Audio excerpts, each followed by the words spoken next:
Whoa, whoa, it's been cold. Us Southern people ain't built for this shit. What's up, Info Warriors? Zach, what's going on with you? Info Warriors, I'm actually glad you're here. What you think about this election, with the FBI stuff, man, down there in Atlanta? You think anything's gonna be coming of that, or you think they done had too much time to get rid of that shit? What's up, Josh? And why would they sit on it, right? If they did something like that, you would think they would get rid of the shit. You don't think they would store it. We'll see.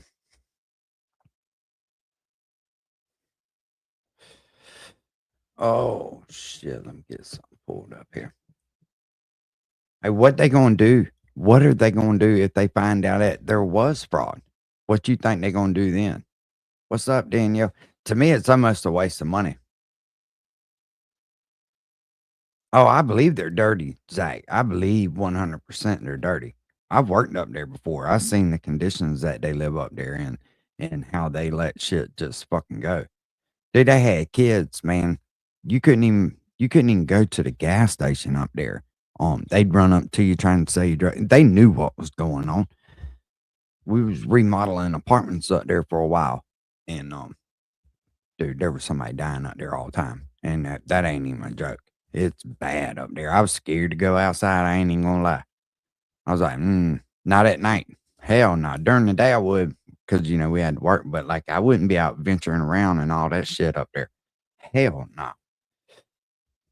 What's up, Chandelier? British Bulldog. Mm.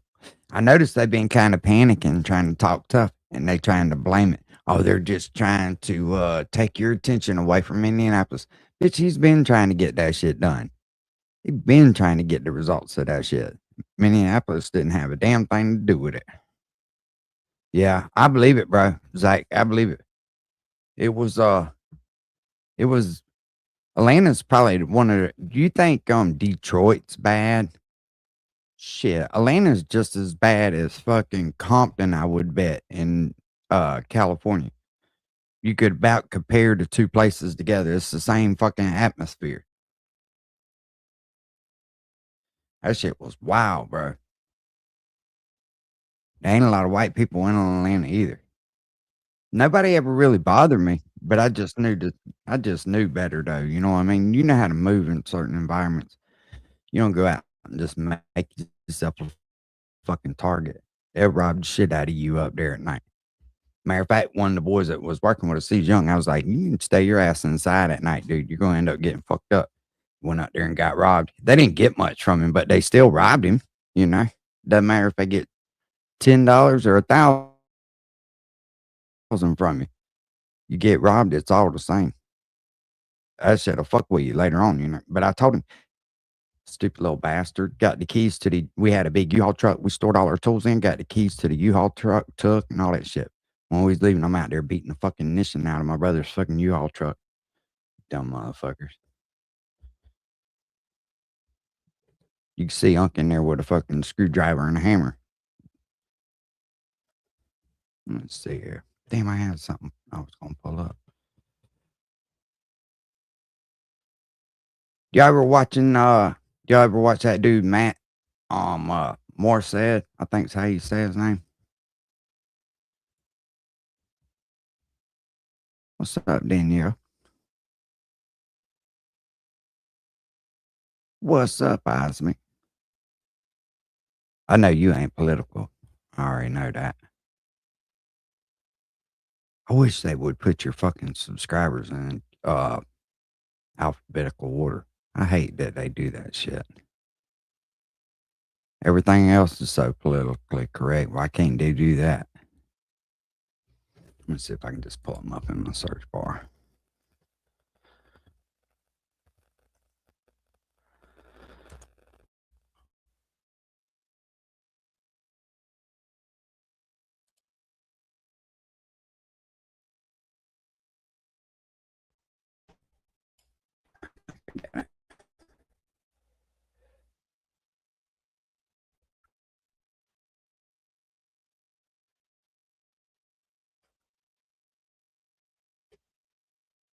See what they're talking about. Hold on, get this guy up here. Hopefully he don't distract us for watching his shit. Y'all let me know if y'all can see this shit. My computer's acting like it might be running slow.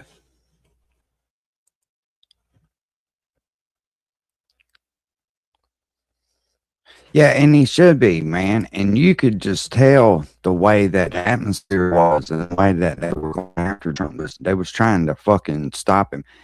If he would have never ran for president again, I don't deterrent the whole way fucking through. I got life insurance when I was 32. I remember having an uncomfortable conversation with my dad. Like that, dude, too tough. Yeah. Hey, bro, and I get that too, right? And that's what I was telling somebody today. I was like, them motherfuckers wouldn't pull you out of a pit full of fucking fire with a ladder. They'd be trying to kick you down the fucking ladder to keep you from getting out of there. Any of them, both sides. You kind of got to root for the lesser of the two evils. You know what I mean? In my opinion. But yeah, no, them people don't give a fuck about us. Ladies and gentlemen, welcome to the show. My name is Matt Morris. We are live right now on Rumble as well as on YouTube at Matt Morris TV. Ladies and gentlemen, today we have one hell of a show ahead of us. We have a lot to talk about. Today, in fact, is going to be a little bit of an extended broadcast. I'll tell you why here in a moment. But folks, today we have some massive updates pertaining to what is currently going on the ground in Minnesota. And as a little bit of a spoiler here, Tom Homan is already kicking butt and taking names. We're going to talk about that here in just a second. We also have whoever had that group chat, that shit set up and was giving out all that information and shit. That shit should be treason. I hope they fucking treat it that way. And really, perhaps this is the big news of the day. Oh, trust me. Folks, we have some absolutely insane brand new updates about yesterday's.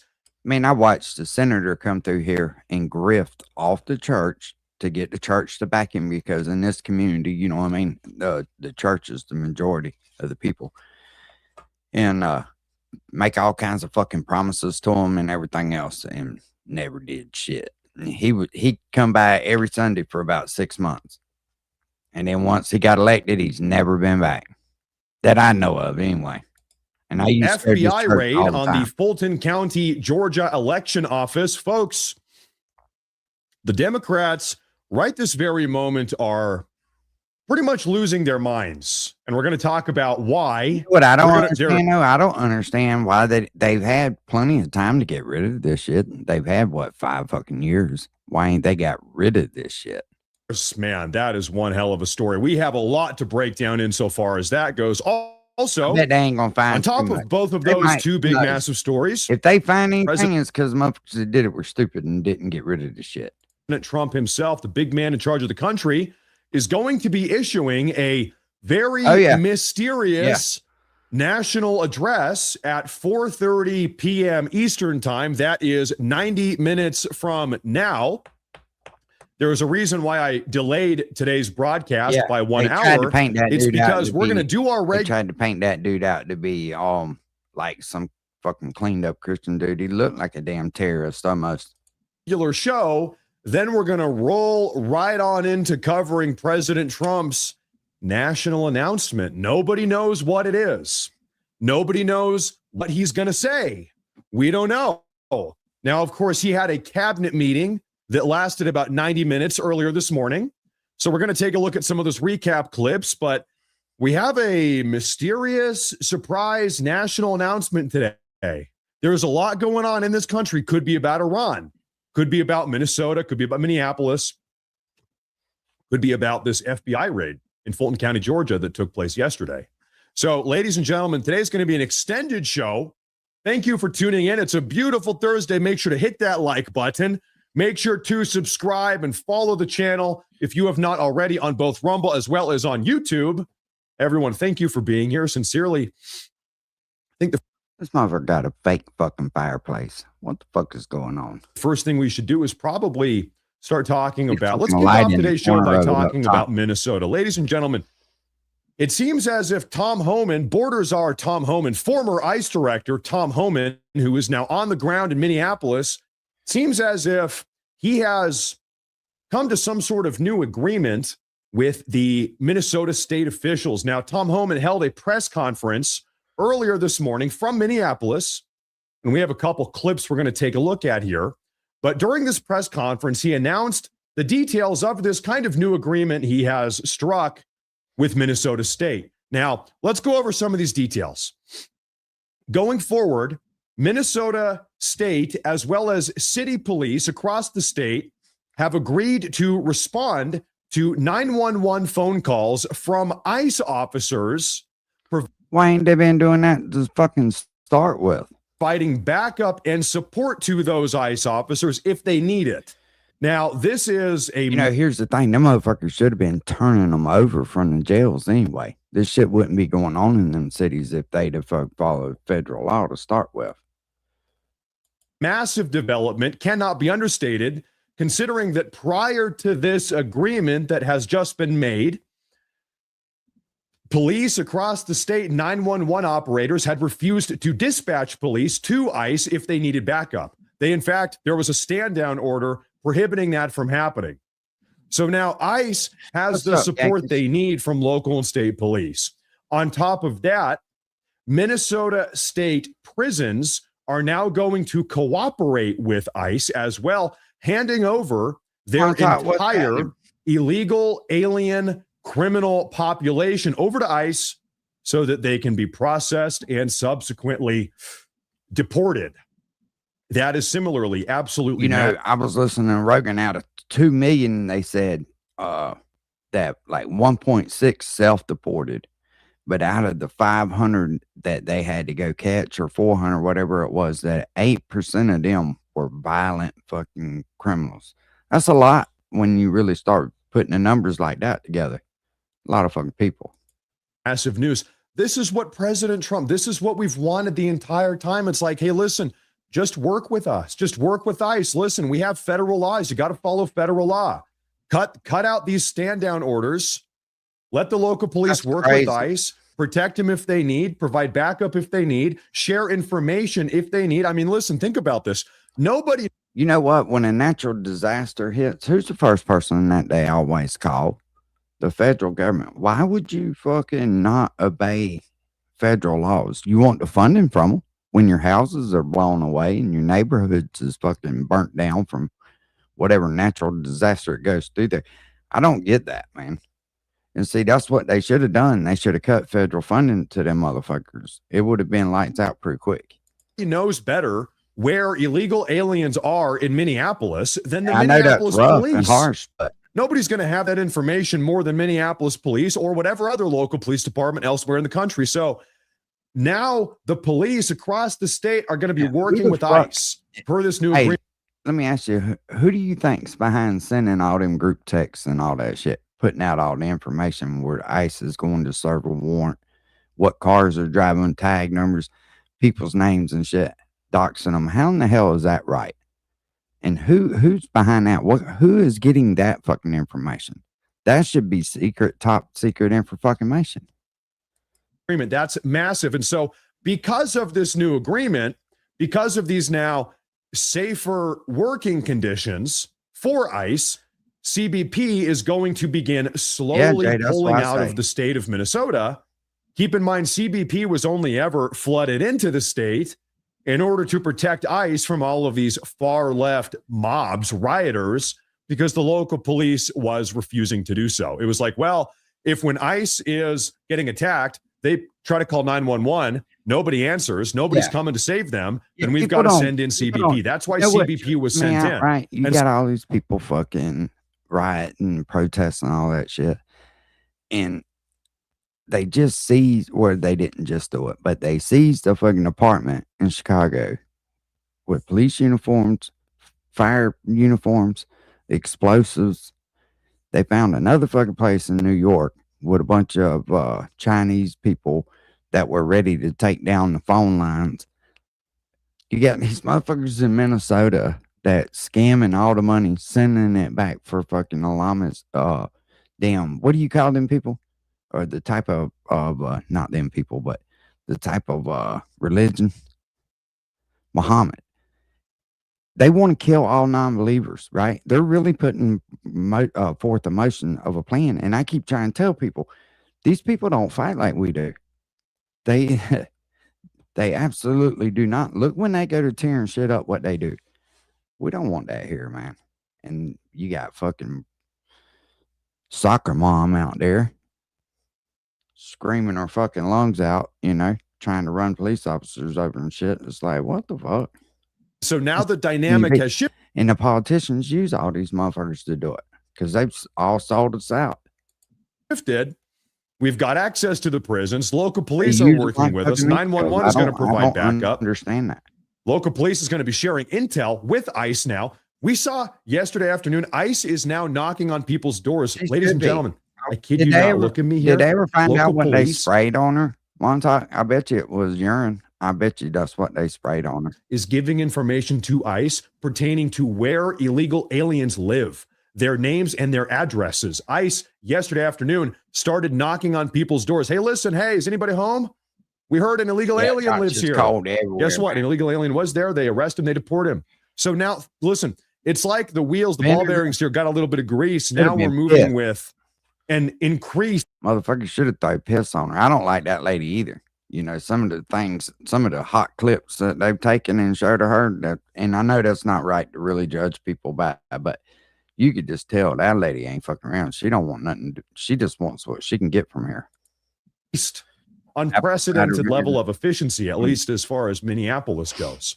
Now, like I said, Tom Homan held a press conference earlier this morning. Listen, what are these people going to do when they really do get what they're looking for? And because I'm going to tell you, I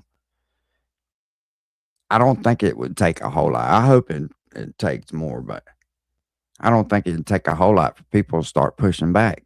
They're not going to let you just come in there and start fucking, not down south, they're not. We'll see. You notice how that shit don't happen nowhere else. But if they get brave and come down here, we'll fucking see. I think Trump is hitting those cities first for a reason, because of the damn election thing that's coming up. He don't want to piss off people that actually voted for him, so he doesn't want to be doing major sweeps. This new relationship, but also he issued a message we really don't know nothing all of the far left radicals across the country that disagree trying with to fucking learn a little something. What ICE has been doing. Take a listen to what Mr. Homan said this morning. Again, with the agreements we've achieved and following through the agreements, with the rhetoric dropping down, that allows us to pull more agents out once we feel the environment's safer. I'm putting together a small team of partners right now to help me flip dirt, and I want to show you exactly how to do it. Hey, it's funny how they painted that fucking, what was his name, Max or whatever his name was. I got his name. Damn, I shouldn't fucking burn that. See if I can find it. Yeah, Alex.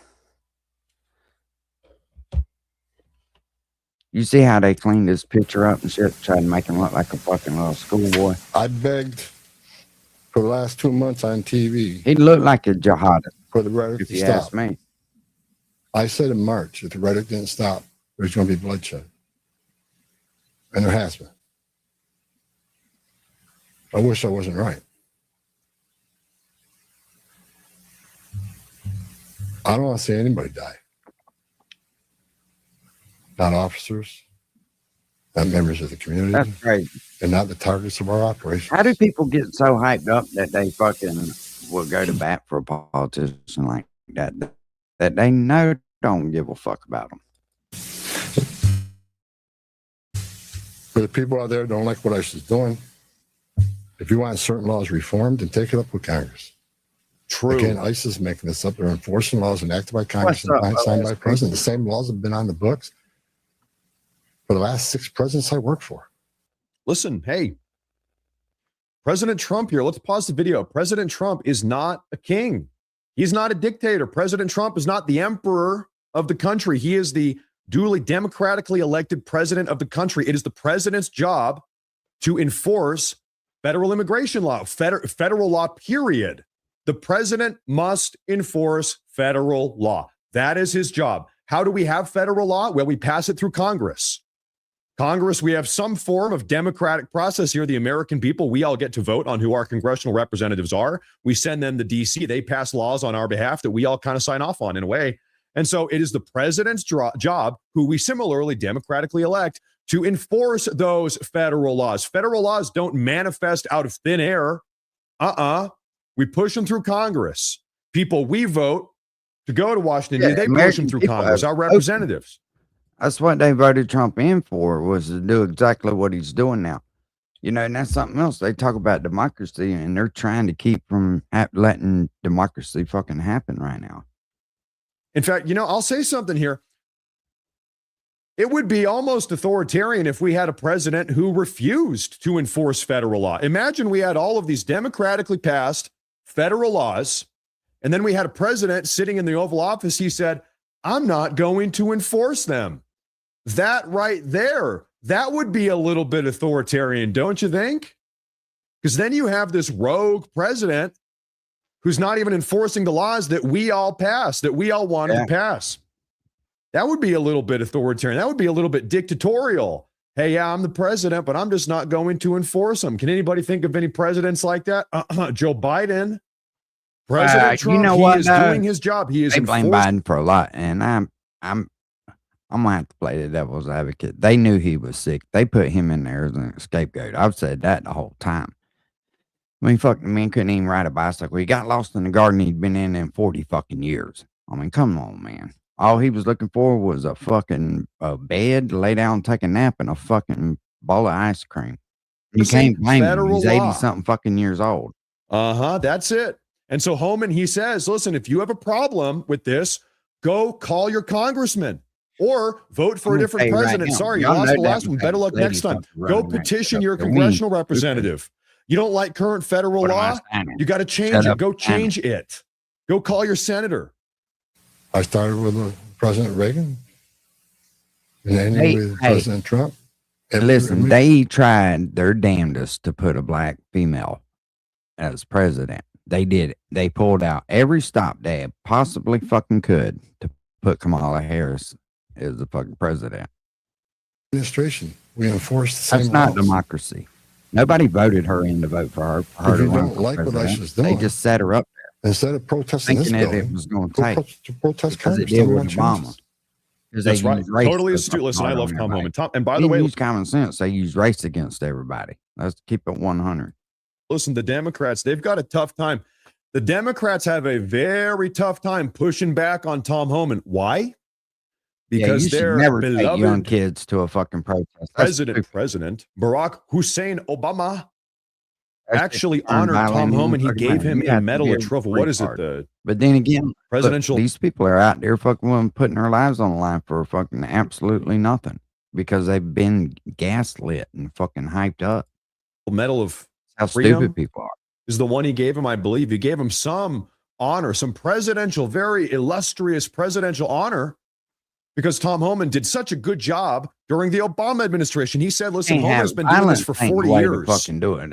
Under, he said, how many, 7 different, I don't know, 6, 5 presidential administrations, however many. He said, Obama said, man, Homan, you did such a good job. Here's an Violence should be a last resort. Damn sure not a fucking resort to waste your life on fucking illegal immigrants that come over here illegally to start with.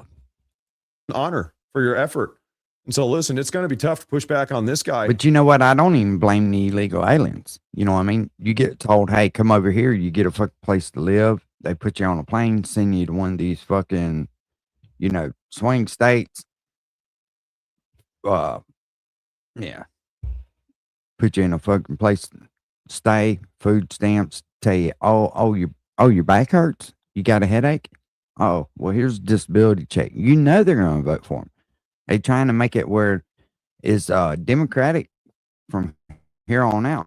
If they was to ever get in again, the way that they got the fucking playing field set up right now, the shit that they're trying to do, you could never undo it. He's got bipartisan support, and he's totally right with what he just said here. Go talk to Congress about it. Now, Tom Homan also said this morning what is going to be happening to all of these far left We'd be dead by the time they insurrectionists got it undone. that have Let's been just put it that impeding, way. attacking, harassing, assaulting federal law enforcement officers. Arresting those individuals as well, and to the folks out there in America that voted for this, that want mass deportations because they Hey. saw a mass invasion under Joe Biden. Dude, What would you hey, say? I believe they do have a lot to say about what goes on over here, and it's fucking crazy. But Bulldog, you live in the UK, don't you? Say to them, how are we going to get to that point? Well, first of all, about the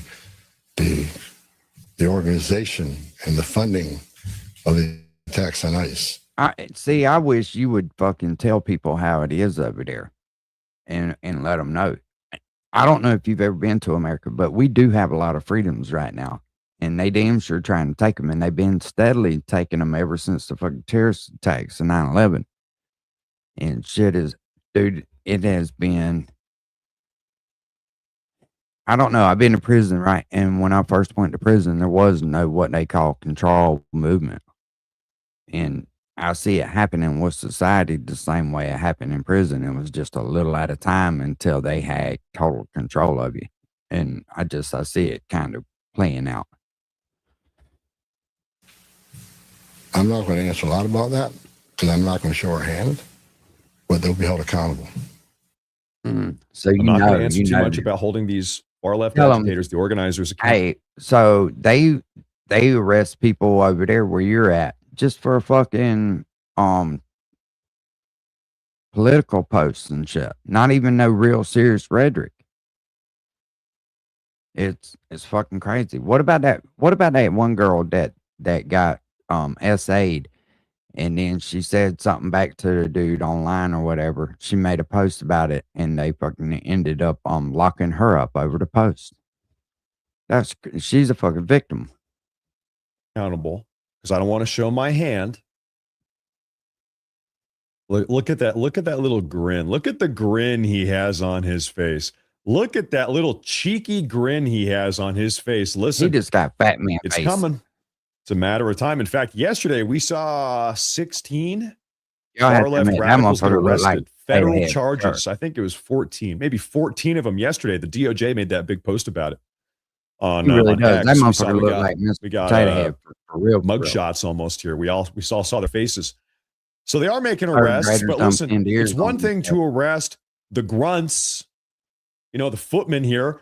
We want to arrest the organizers, the leaders. And so once again, ladies and gentlemen, we know the DOJ, there is an ongoing federal criminal conspiracy investigation ongoing right now into Waltz and Ellison and Fry, and Lord knows who else. A lot of people involved in this Signal chat. Yeah. I would assume here. And so those are criminal conspiracy charges being brought against these people. They've been allegedly, active. Dude, they fucking found it on some of their phones, from what I understand. Working to undermine and impede federal law enforcement officers, colluding, conspiring to do that. But then on top of that, there's also another criminal investigation into all of the fraud. Who knew about the fraud? Who benefited from the fraud? Who maybe knew about it and then turned a blind eye to it? Who signed off on it? Who looked the other way? So listen, ladies and gentlemen, 2026 is going to be a big year, and we're going to be talking about this FBI stuff here in a minute in Georgia. It is going to be a big year. Now, I want to show you something that's been going on. We need national attention on this. Ladies and gentlemen, bear with me here. I want to show you something that happened in New York City about 2.5 weeks ago, January 8th, 3 weeks ago, January 8th. Take a listen to what this group of far-left rioters was shouting at a riot in New York 3 weeks ago.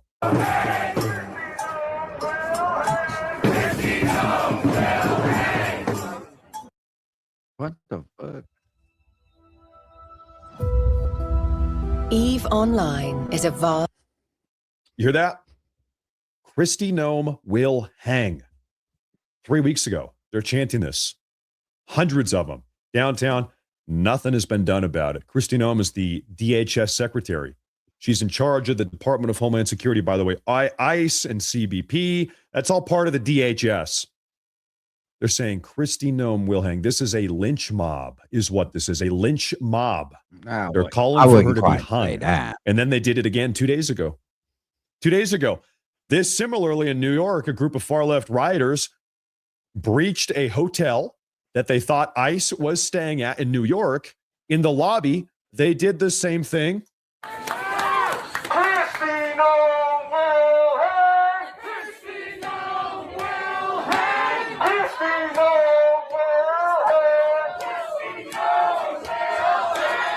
So this happened 2 days ago in New York City. And you can hear it clear as day there. Kristi Noem will hang. These people are domestic terrorists is what these people are.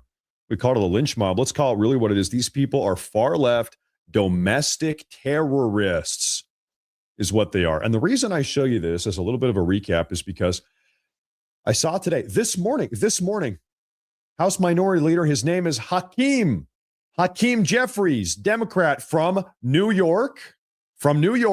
Those are his constituents you just saw. He said something very curious.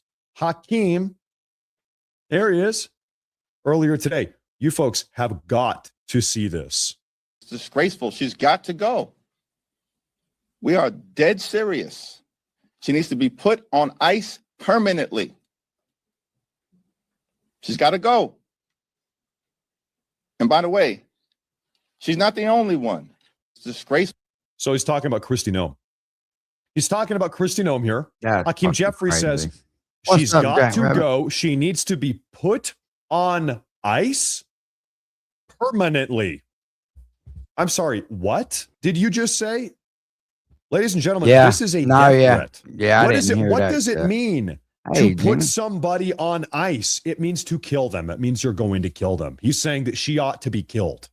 And keep in mind, it's his New York constituents that have been chanting for the last 3 weeks, that Kristi Noem needs to hang. And you know what's crazy? I'm going to play it one more time. He says this, and then he kind of pauses for maximum impact. Well, how the hell? Listen one more how time. in the hell is she in the fucking damn government? How in the fuck is she in there? She's not. You talking about the Omar chick, right? The one that married her brother. I mean, they're making a mockery out of what the fuck we got going on over here. I don't care how you look at it. They really are. They're making a fucking mockery out of it. Here. It's disgraceful. Bunch She's of got old to go. fucking brats that don't want to work. They We get are paid dead $20 an serious. hour to go stand there. Oh, and he's fuck off. dead. Serious. Huh. Interesting word choice there, Hakeem. Damn it, I paused it. She needs to be put on ice permanently. She's got to go. Yeah, Andy white lady pauses, said and he that about pauses. him. I'm dead It serious. would be. She fucked needs up. to be put on ice permanently. Pause. Dude, Hey, mama. this guy, listen, these people are beyond the pale. These people are insurrectionists. Oh, They yeah. are violent. Yeah, he most knows definitely, he hillbilly. knows what he's doing. We all Most know definitely. this is the exact type of Bro, rhetoric you know, that some far left I hope it unhinged don't happen, but how much are people going to sit back and take? You know, I ain't really heard nobody whispering about doing nothing yet, but I know how some of these motherfuckers can get. They come down south with that shit. I'm afraid that should be fucking on. psychopath hears, whoa, Oh, Mickey my Mouse. congressional representative, House Minority Speaker, House Minority Leader Hakeem trying to Jeffries, get the fucking- second highest I ranking got Democrat you. in the She's trying to get country citizenship. right now. He's number 2. Highest ranking Democrat in the country is talking about killing. What do you think it means to put somebody on ice permanently? That's a death threat. Whoa, my representative says we need to kill Kristi Noem. Okay, well, I'm a psychotic left-wing terrorist. I'll do it. I'm going to go do it. And by the way, we have seen these people do this. They tried to kill Trump once. They tried to kill Trump twice.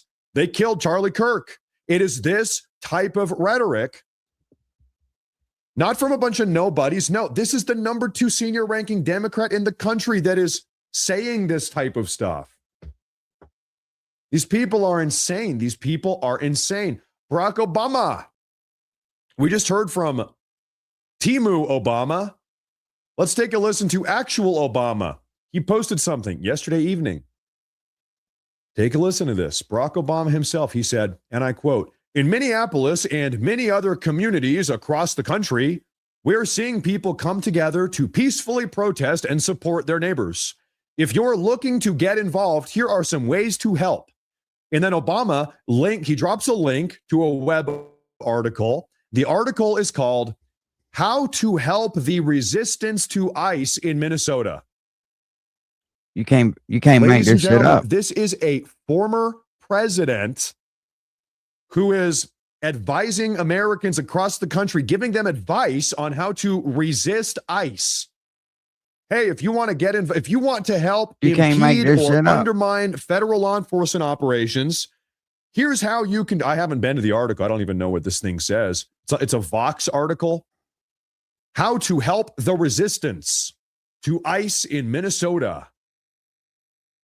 Astounding, just astounding. This guy needs to be arrested. Both of them do. Both of them do, as well as all of these people. All of them need to be arrested.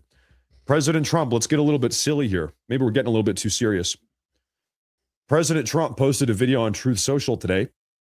It's called, he posted this, The Story of Alex Preddy, read by Elizabeth Warren.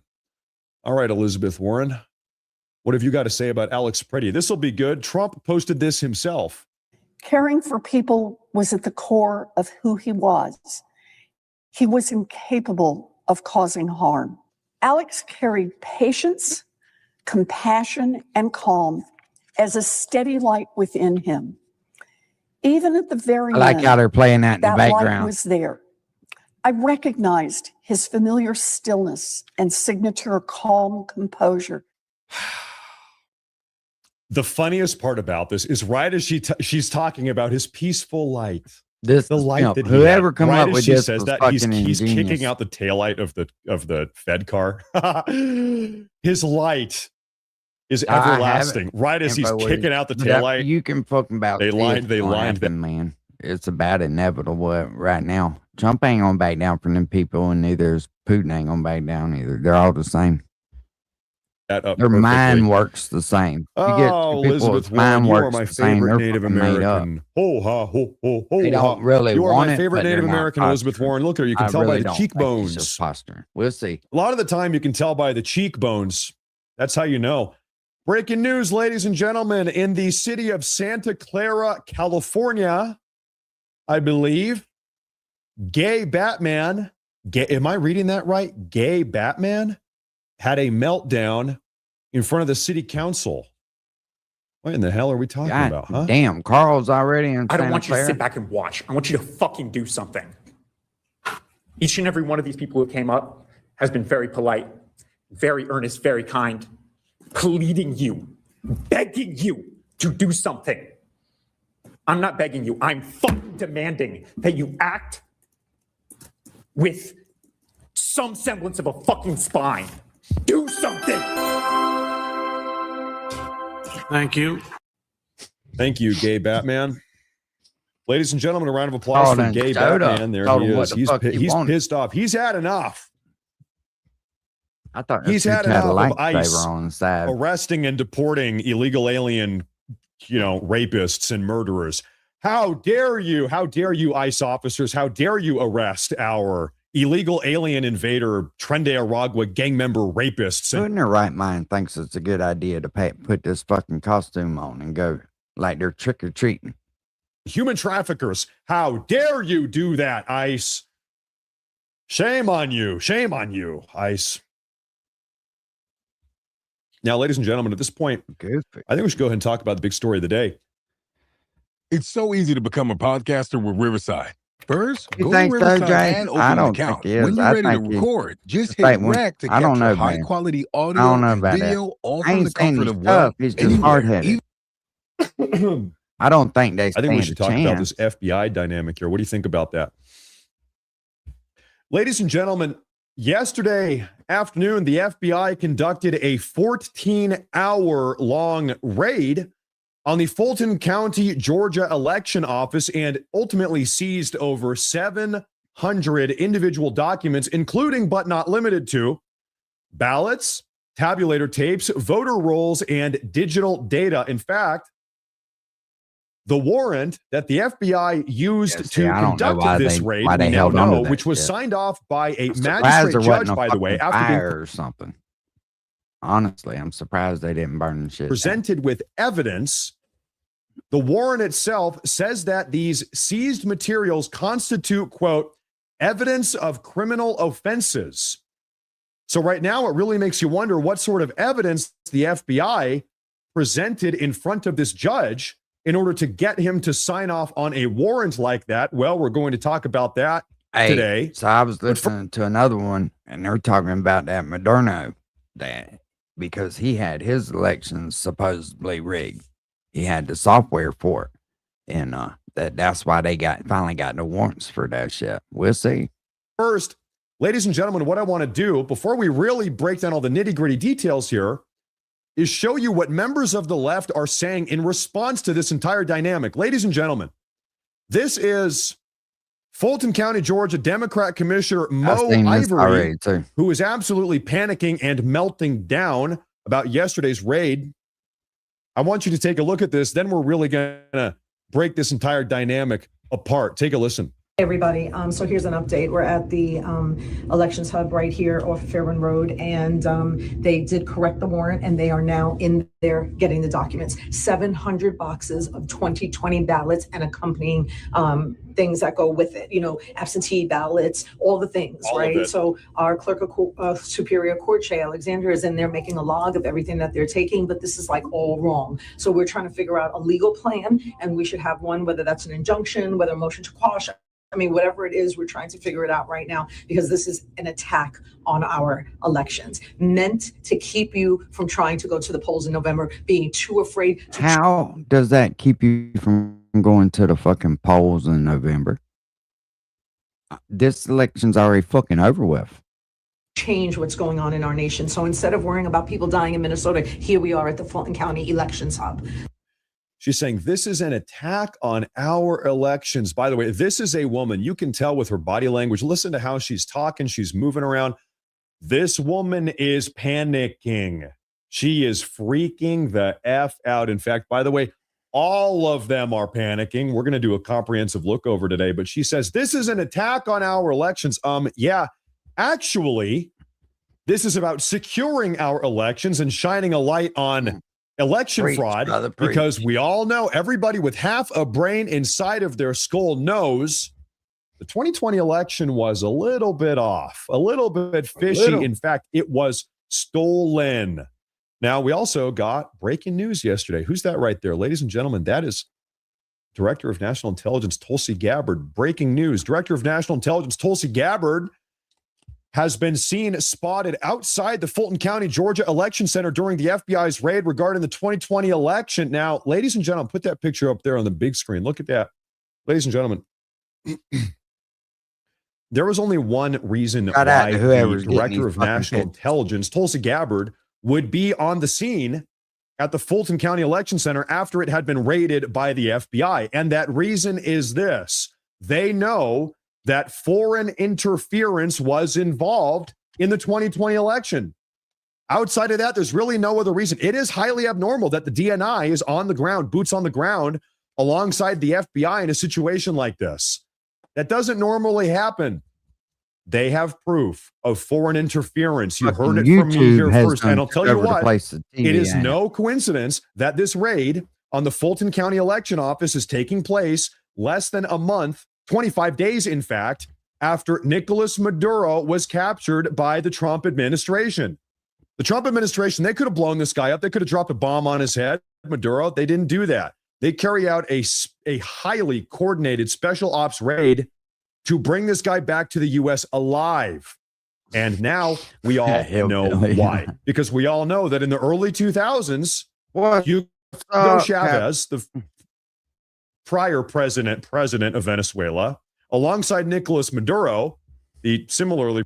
Bro, go back to the first fucking signings of Biden in there. And she walks in the office and he's like, what am I signing? She's like, don't worry about it, just sign it. And I knew right then, I was like, oh my God, here we go. Previous president of Venezuela.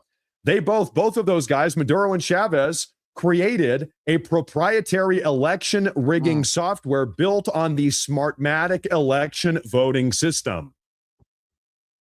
We know that now to be the case. And by the way, something to keep in mind here. You need probable cause in order for a judge to sign off on a search warrant like this, meaning Trump's FBI presented evidence in front of a judge that the 2020 election was either tampered with or outright stolen. The judge then looked at that evidence. Then the judge decided that that evidence was convincing enough to sign off on a search warrant. We're piecing all of this together now, red-handed with their hand inside of the cookie jar. Now, do we know specifically what that evidence is? Well, we don't know exactly yet, but I think it's fair to say that it has something to do with Maduro. Now, ladies and gentlemen, we also saw earlier this morning, Democrat Senator Mike Warner uploaded a video. This is his official government account. He's having a complete and total meltdown. Take a listen to what he had to say about this entire dynamic. We all know the Trump administration's strategy is throw as much shit on the wall and see what sticks. Well, the nation was still grieving ISIS rogues' actions in Minneapolis. Yesterday, the Trump... No, bro, I think they put him in there because of some of the shit that they done. He's liable for it, and he won't be here to face judgment for it. That's why I think they put Biden in there. I said that from the very fucking beginning because that didn't make no sense to me either. And then when you watch the shit unfold and they put Kamala in there, you know what I mean, to run. It just, nobody even voted that lady in. She just got there. She bypassed everything. Now you tell me how this fucker in California is up there to be fucking run for president. He's fucked that place up. There's no way. There's no fucking way. Administration, in a move that should scare the hell out of all of us, went to seize election materials from the 2020 election that Donald Trump lost in Fulton County, Georgia. What does this mean for the fall? And what should particularly concern us is, guess who showed up at this FBI raid? Director of National Intelligence, Tulsi Gabbard. Let me tell you Tulsi something. Gabbard. Hey, he made it illegal to fucking have semis and shit in there, right? Unless they were electric. Them things are not that far ahead to fucking haul all our needs all over the United States. Prices are going to go sky fucking high. You watch and see what I'm saying. Has nothing to do with election security. Tulsi Gabbard has And even been in trucks charge run of 600 miles a day. dismantling what was Them called the semis Foreign Malign that are Influence electric Center run about to try to 3, make maybe, sure if foreign you're lucky. countries don't interfere in our election. It What if will you can back create shit your the fuck own up, I'm website by telling you. saying, this is what I want?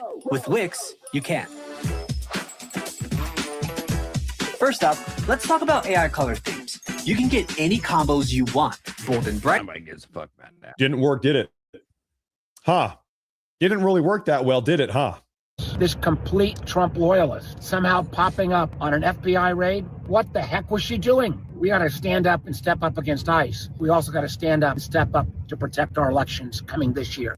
Now, a couple things here. One of the talking points coming from the far left right now is that, well, the only reason the Trump administration raided this election facility in Fulton County, Georgia, is because they're trying to distract from all the chaos that's currently unfolding in Minnesota. Side note, Minnesota's out. He's been trying to get this shit done for years. They didn't wait for shit in Minnesota to fucking actually kind of simmering down. We've talked about that a lot on this broadcast. Seems like Governor Tim Walz has totally capitulated. Local police are now working alongside ICE. CBP is pulling out. So it wouldn't really make sense to, if that's what's going on here, to carry out this FBI raid in Fulton County, Georgia, to distract from Minnesota after Minnesota has kind of calmed down. It doesn't exactly time up, okay?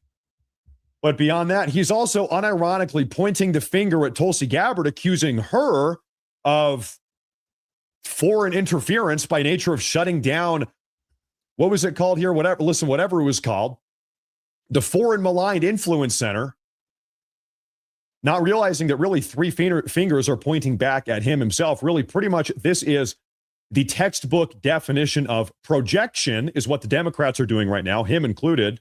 And he's doing it in an attempt to distract from the fact that the Democrats are absolutely cooked.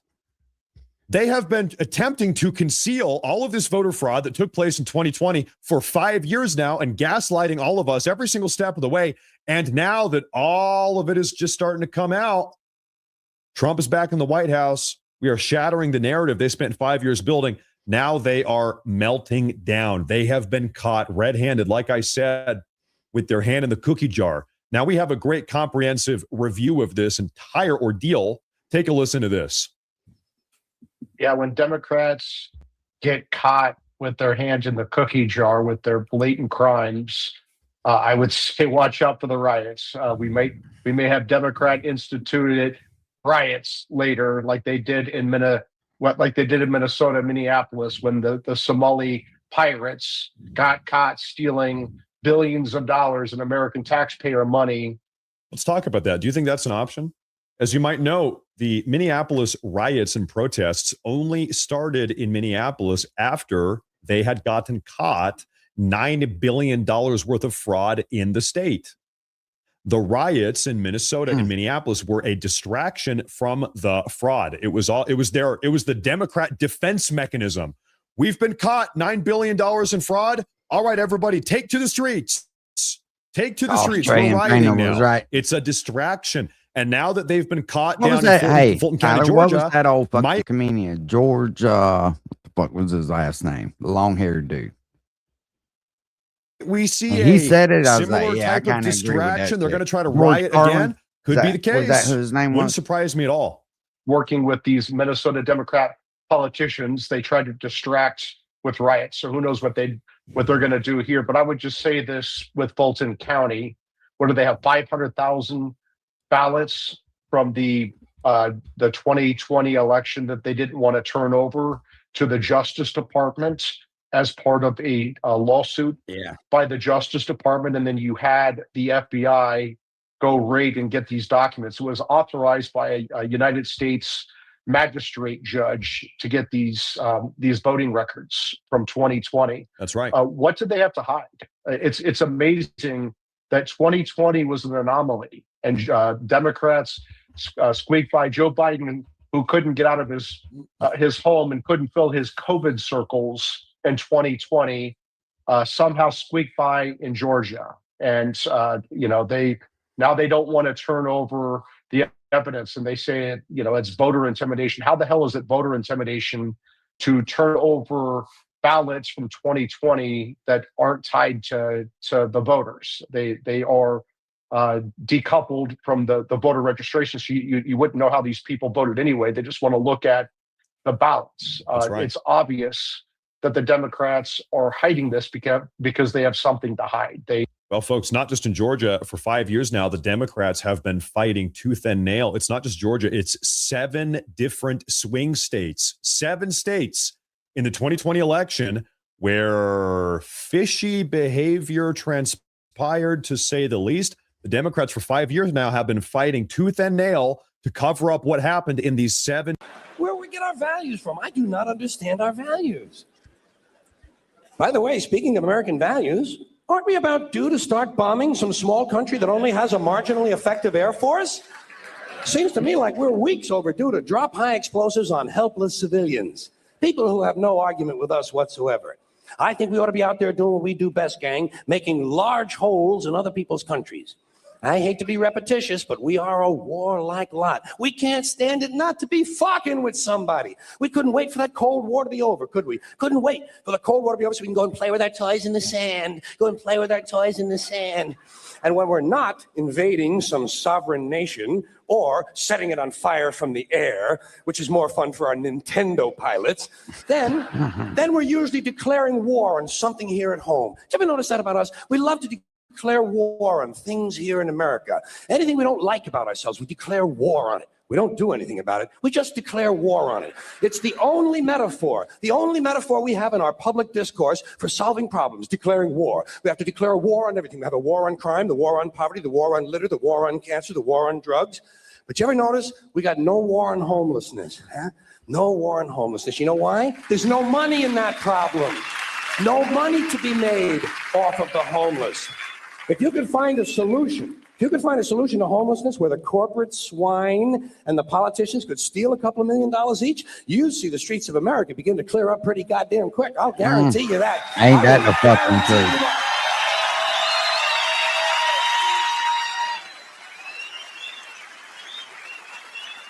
I got an idea about homelessness. You know what they ought to do? Change the name of it. Change the name of it. It's not homelessness. It's houselessness. It's houses these people need.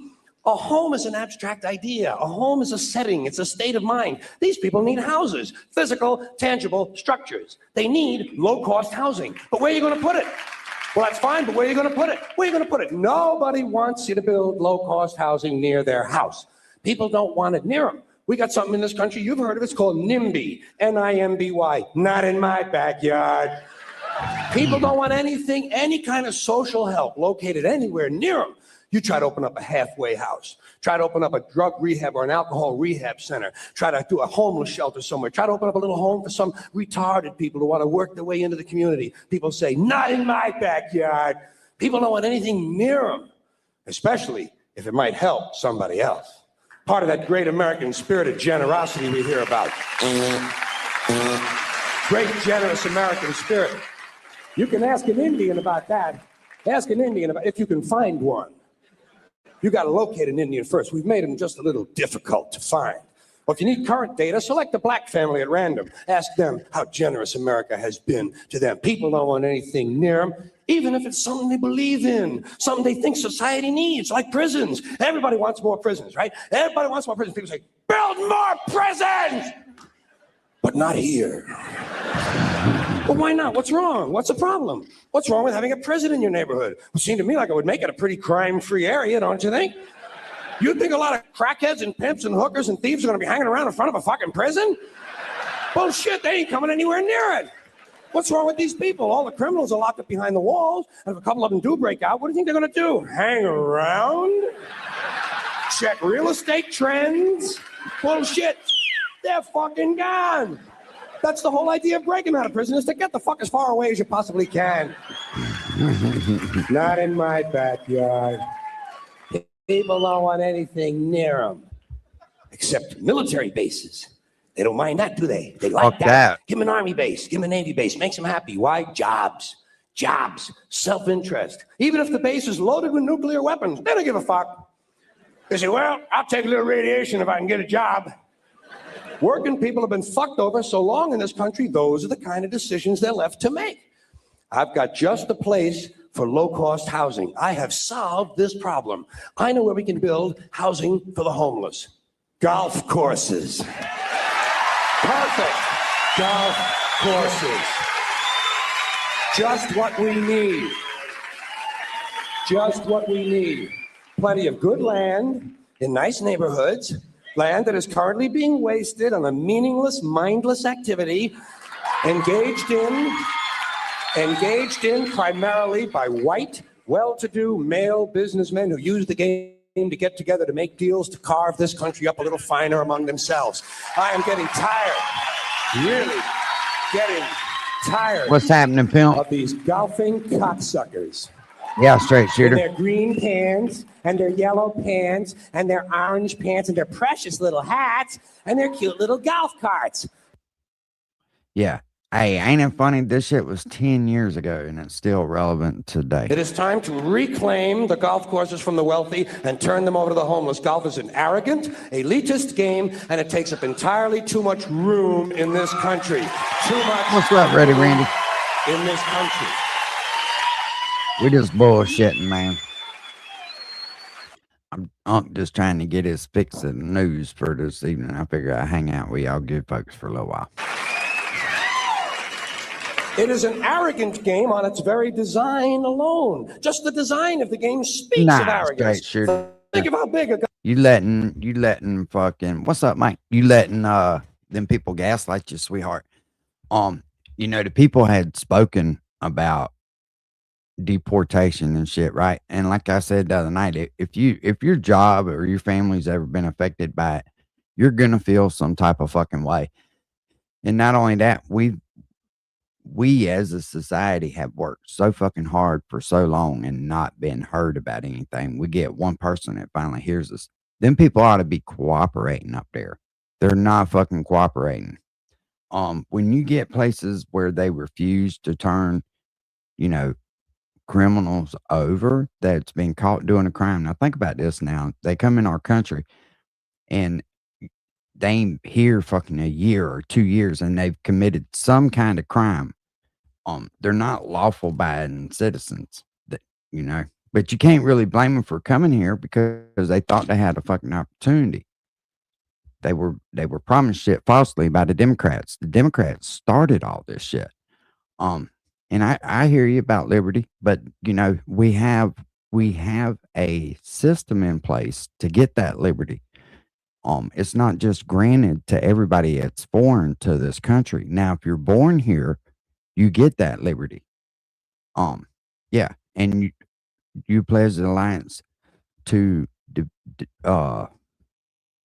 United States to defend it and its liberties. It's not that simple. It's just not that simple. You can't let people gaslight you. You really have to kind of go in and see what's going on. I'm not the best speaker of that shit.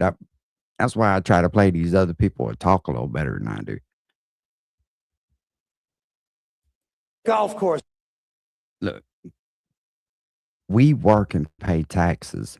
We don't do it so we can fucking support people from outside this country who's never fucking shed 1 ounce of blood for this land. They shouldn't be allowed to just come in here and just have everything handed to them. I got this. The ball is that fucking big. What do these pinheaded pricks need with all that land? Politics is a There are over funny fucking 17,000 thing, man. It really is, because certain things piss people off, but I think a lot of us are just uneducated to it. And when I say us, I really mean that. I mean all of us. There's something you can learn every day, if you're willing to. Golf courses in Unfortunately, America, some people they just average don't from want to take the 150 to time 200 to. acres apiece. That's 3 million plus acres, 4,820 square miles. You could build 2 Bro, I islands think and a he's too Delaware for the old, homeless. ain't he? He's On the too land old for the currently draft if they ever come back with a draft. being wasted on this meaningless, mindless, arrogant, you know what, though, elitist, Randy? racist. There's another thing. The only blacks you'll I'm find gonna in tell country you. clubs are carrying. I honestly think like people that's being convicted felons and all that shit should be given a chance to get their rights back by going and fighting in the war, if they so choose to. You know what I'm saying? I think that would be a good opportunity, especially a lot of people that were young when they fucked up. I don't think you really turn into a man till you get to be about 30 years old anyway. I know I was fucking wide open at 26, 27, 28 years old. You go through something in your life when you get to a certain age and you start looking at things a little different. When you fuck up as a kid, I just don't think they should hold that against you for the rest of your life. Trays and a boring game. Boring game for boring people. You ever watch golf on television? It's like watching flies fuck. And a mindless game. I get it. Mindless. Think of the intellect it must take to draw pleasure from this activity. Hitting a ball with a crooked stick. And yeah, then Randy, I wasn't even walking thinking about after that. it. That motherfucker did. He's also And said then- he's half black and he's half fucking retard is what he is. Hitting it again. I say, pick it up, asshole. You're lucky you found the fucking thing. Put it in your pocket and go the fuck home. You're a winner. You're a winner. You found it. No. Never happened. No. No chance of that happening. Hell yeah. Yorko in the Man, I plaid hope y'all are knickers is safe. going to hit it All right, let's go again. back. And I hope y'all will stay safe up there, man. Chad, you got a generator and shit, don't you? DOJ, they have some type of proof. The FBI, Trump's DOJ, they must have some type of proof that there was criminal wrongdoing, tampering, who knows what. And we know that because they got a warrant. In order for them to have gotten this warrant, they must have presented something. They must have put something in front of that judge for that judge to sign off on the warrant. And by the way, whatever they put in front of that judge, it must have been convincing. You got to have proof to get the warrant in the first place. And they got it. And now they've seized 700 individual, boxes or documents or whatever, all of it. Listen, it's coming out. And once again, the timing is a little bit conspicuous. 25 days after Maduro was apprehended. What's going on here? Now, ladies and gentlemen, there's something I want to show you. Well, I remember. Some of you might I do remember ice skating when I was a kid. That shit was fucking fun. recognize these two Get out in the street, and beautiful, play hockey handsome and shit. individuals here. Ladies and gentlemen, this is Associate Deputy Director of the DOJ, Ed Martin, alongside who's that? Sidney Powell. Ed Martin posted this photo on X this morning. He said, "Good morning, America. How are you doing? How are you?" He posted this January 29th, 2026, this morning. That's a little bit weird. That timing is a little bit weird. Why do you think the Associate Deputy Director of the DOJ, Ed Martin, might be posting a photo alongside Sidney Powell this morning of all mornings? And then, by the way, Sidney Powell herself, she comes on out here and repost. She says, "Good morning indeed. Indeed, it is a good morning." Now, ladies and gentlemen, Sidney Powell was perhaps one of the first, or perhaps the very first person to blow the whistle on Dominion voter machine fraud in the 2020 election. And the Democrats put her through hell. She's been blowing a whistle on Democrat Dominion voting machine fraud for 5 years. She was one of Trump's greatest allies. Following the outcome of the 2020 election, she was right. She had Trump's back, saying this election was fraudulent, blowing a whistle on Dominion. In fact, she was also former NSA Director Mike Flynn's attorney. She used to work for Mike Flynn. They're good friends. And so now one of the key head honchos in the DOJ, after yesterday's raid, is posting a photo with her. She's reposting it. My name is Whitney Allen. I am a shit. widow, That's it. and my Blow the husband lid Ryan off that died shit, ain't when it? he was 35 years old. Gets even crazier. Emerald Robinson, yesterday morning, who's an independent journalist. She's a former White House correspondent. Bro, any Democrat that's tied to that shit, I hope they all go to fucking jail and get stripped out of their seat. She broke the news yesterday. It says, breaking news, former Dominion voting machine executive Eric Coomer has admitted to working with foreign actors in the 2020 election. We know this because court records just got released and made public. Oh, Are we shit. all starting to connect the dots here? Maduro gets apprehended. Maduro is in charge of the Smartmatic voter fraud going back to 2003 under Hugo Chavez's presidency y'all in be Venezuela. fucking safe. It's Hey, Venezuelan Tommy Carter, how you proprietary election rigging software. We are listening. Maduro gets apprehended to, 25 days ago. His name's Matt Miro TV, I think. Oh, I'll get his name for you. Yeah, Matt Morris TV. Yesterday, we have the FBI raid A buddy of mine turned me on to him in Fulton today. County, Georgia, apprehending over 700 pieces of I haven't documentation. listened to him much. They had to get a warrant. The warrant, they must have had proof to put in front of the judge. Yeah, he's pretty smart. Ed Martin, working at the DOJ, posted a picture with Sidney Powell this morning. Sidney Powell says, "Yep, that's right. It's all wink, wink." DNI, Director of National Intelligence, Tulsi Gabbard, is on the scene. That's a little bit curious. Wonder why that is. Emerald Robinson, now we've got the confirmation. Eric Coomer, former Dominion voting machine executive, was working with foreign actors. We've got more information. On January 3rd, there he is right there. On January 3rd, Eric Coomer of These Dominion motherfuckers Voting going to Machines jail. admitted in court What's up, that he motivated? allowed foreign Okay, Red nationals, Bull, I'll be right including, back. but not limited to, including Serbian employees, Serbians, to access the Dominion voting machines remotely in the 2020 election. Per court documentation, this contradicts his original claim that such access was impossible. He originally said this was impossible. As we now know, he oversaw it. He signed off on it. Now yesterday, January 28th, the FBI has raided the Fulton County Elections Office and has seized all of their 2020 election data. Ladies and gentlemen, absolutely astounding. Now, I want to tell you something here about these Serbians. These foreign nationals from Serbia were actually none other than employees of Dominion Voting Systems Dominion had offices in Belgrade, What's up? capital of Serbia. He gave them access to the 2020 voting machines per court documentation that has now been released. Flashback, everyone, to the year 2020, November 12th, 2020, just a couple days after the election. President Trump himself, he posted on Twitter, he said, report, Dominion deleted 2.7 million Trump votes nationwide. Data analysis finds 221,000 Pennsylvania votes switched from Trump to Biden. 941,000 Trump votes deleted.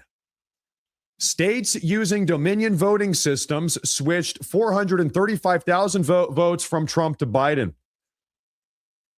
Trump posted this 5 years ago, over 5 years ago. Ladies and gentlemen, I think Trump was right. It seems like we all know that Trump was right.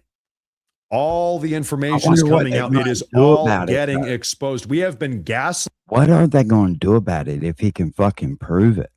If he literally can prove it, what the fuck are they going to do about it? I mean, I know people are going to go to jail, right? But you can't rewrite fucking history. I wonder if he's going to run for a third term.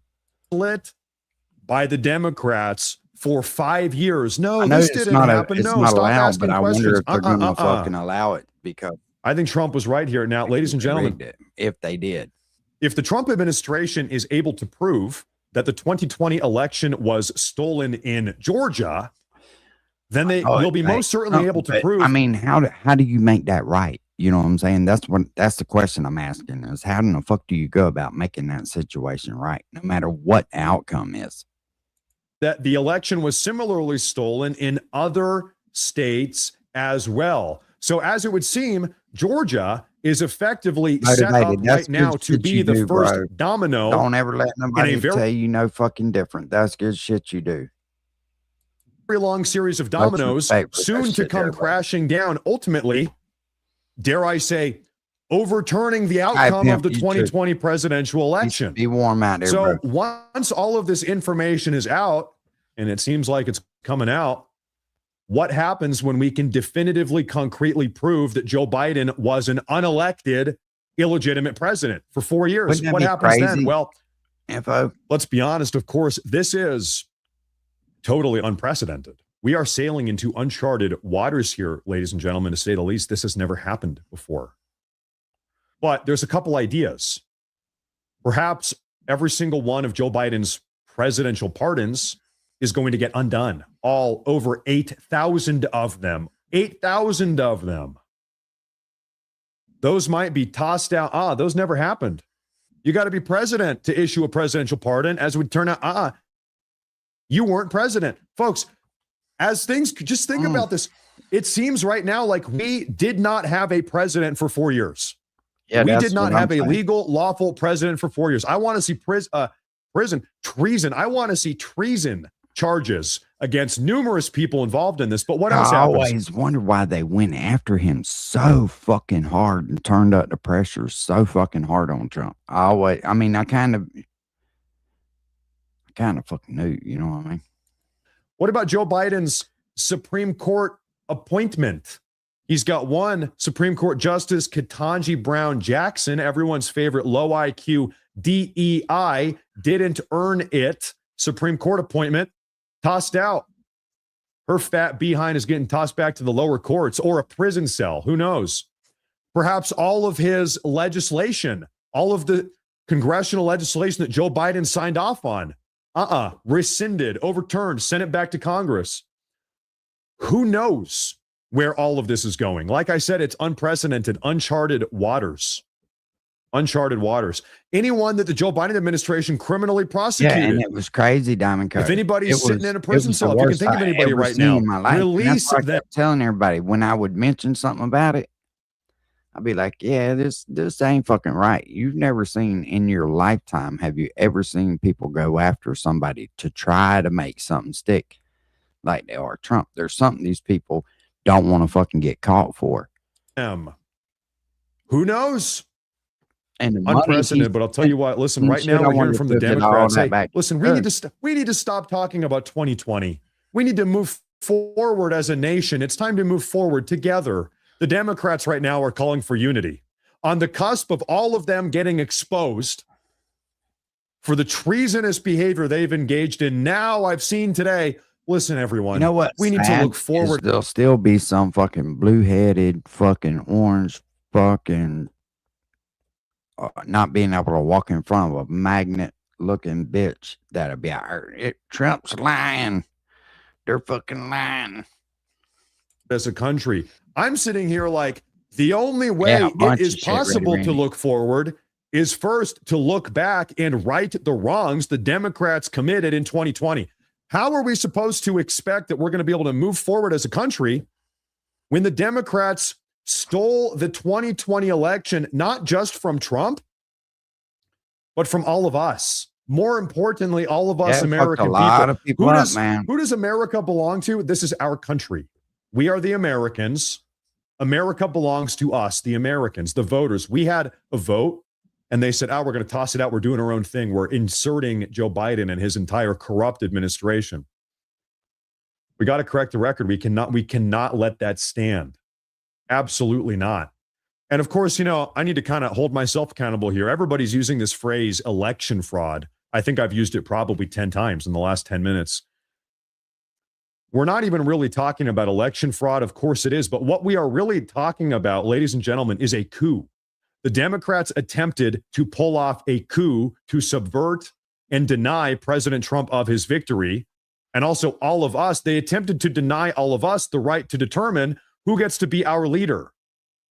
Every 4 years, we have a national referendum. We, the American people, get to decide who gets to lead the country. The Democrats, they said, no, you don't. No, you don't. We get to decide who runs the country. They said, we, the Democrats, the Democrat corrupt establishment, the American. And that's what I'm saying. They have got this shit set up right now. If they take over in the House and all, we'll never undo it. Not in our lifetime. We'll be dead. And look, see, people fucking with me about saying there should be a Republican side in for so long and the Democratic side in for so long. People fuck with me about saying that. But man, I don't want to be under one type of rule forever. What if we want something different? You know what I mean? You have to take good thoughts from everybody. American people are no longer necessary. We don't need you guys. Your opinion, Americans, get out of here. The DNC now gets to decide. That's what, and by the way, they were successful. I hate to say it, they succeeded with that for 4 years. They pulled it off. They got their way, but now we are back. And justice is about to finally get dispensed. And if we really want to make America great again and actually put America first, we need to see justice. And it seems like we are going to get it. Now, ladies and gentlemen, what I would like to do now real quick is take a look at some super chats. We have more news to go through. And like I said, President Trump is going to be coming on out and speaking. Once again, President Trump, do not go anywhere, folks, because President Trump is going to be conducting an emergency national announcement. Nobody knows what it is. Nobody knows what Trump is going to be talking about here in about 40 minutes. In 40 minutes, Trump is coming on out. We have no idea what he's going to say. So we are going to be doing an extended broad. We're calling it the Great American Recovery Initiative. I'm grateful to be joined by co-chairs of this sweeping new effort, Secretary of Health and Human Services, Robert F. Kennedy Jr., and Senior Advisor to the White House Great American Recovery Initiative, Catherine Burkham. Thank you both very much. Thank you. Thank you. Where's Bobby? Bobby. Hello, Bobby. Come here, give me a hand. I love Bobby. You're doing a great job, Catherine, right? Do we think so? Who's doing a better job, him or your husband? Maybe your husband. He's doing a good job. I'm just getting started. They're both doing very well, and now you're going to do better than both of them. Thanks as well to Attorney General Pam Bondi, Secretary Doug Burgum, Secretary Scott Turner, Secretary Doug Collins, Special Envoy Steve Woodcock, who's got some pretty good news, Chief of Staff Susie Wiles, FDA Commissioner Dr. Marty McCary, NIH Director Dr. Jay Bhattacharya. Oh, I've gotten good at that, Jay. Administrator of the Centers for Medicare and Medicaid Services, Dr. Mehmet Oz, who's doing a fantastic job, and Director of the Office of National Drug Control Policy, Sarah Carter. I also want to introduce a great friend of mine who happened to be here, and he's very much committed to this. He knows how important it is for our country. Yeah, He's Martin built a wishes he tremendous could talk like that, dude. American company. It's called WeatherTech. I guess you've seen the ads. I've seen the ads. I think they're great ads, but more importantly, it's a great product. David McNeil. David, congratulations on what you've done. It's incredible. Thank you, Mr. Well, President. let's get to the fucking meat. And Right as it have is. formally designated Dr. Pendency. The Great American Recovery Initiative will bring together federal, state, local, and private sector resources to support addiction, recovery, treatment, and That's prevention. what's up. And it will help mobilize the full resources and authority of the federal government to help stop this tremendous plague. And I'd now like to invite Secretary Kennedy to start, and then Catherine Burgum, and then I'll sign the order, which I've just signed. And wanted to make sure the signature was good. Took my time. And we get. Let me just see. Pretty good. Pretty good.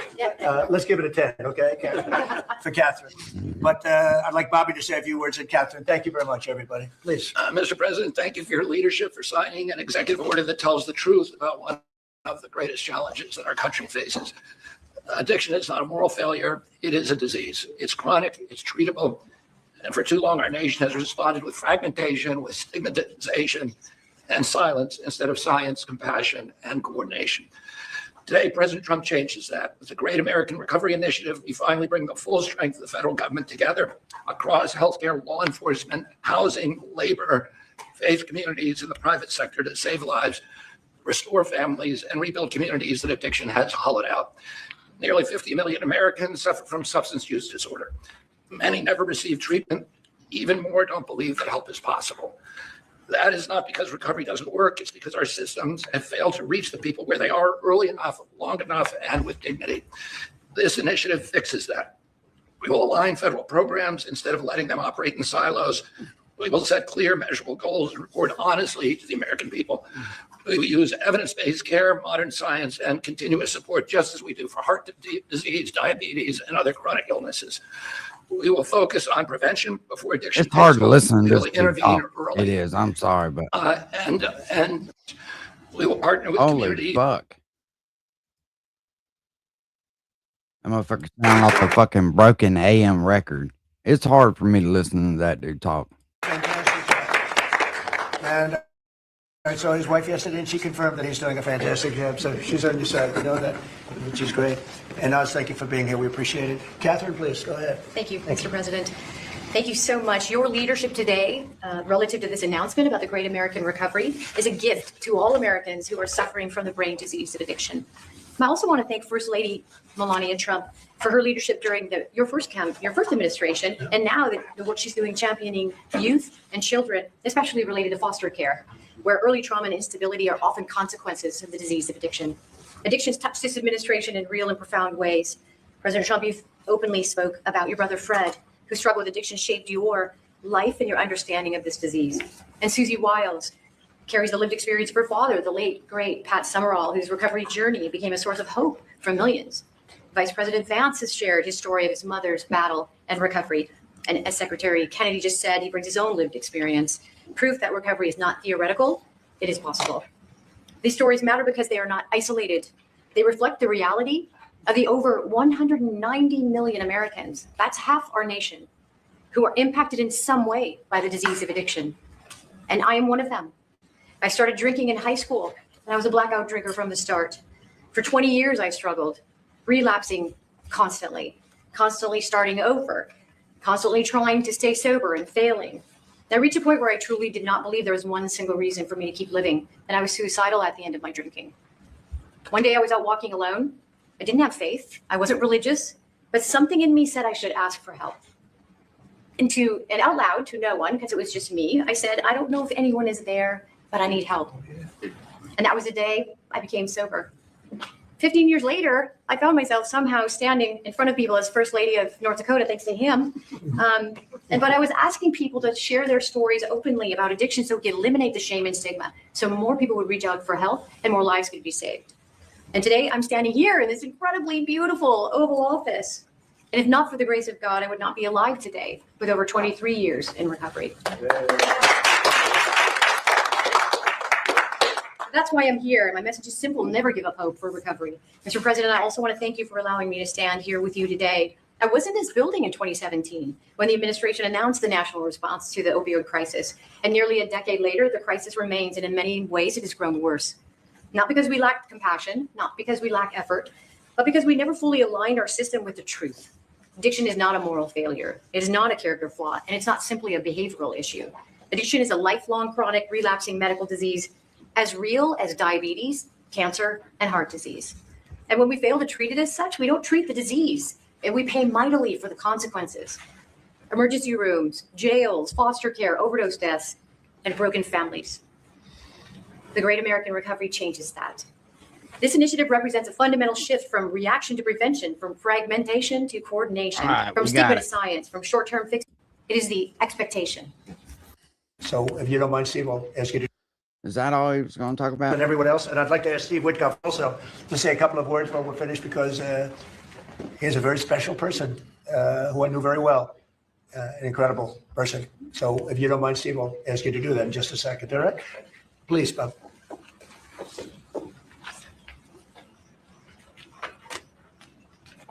Okay. Thank you very much. Thank you very much. Thank you. Great job. Thank you. Steve, please.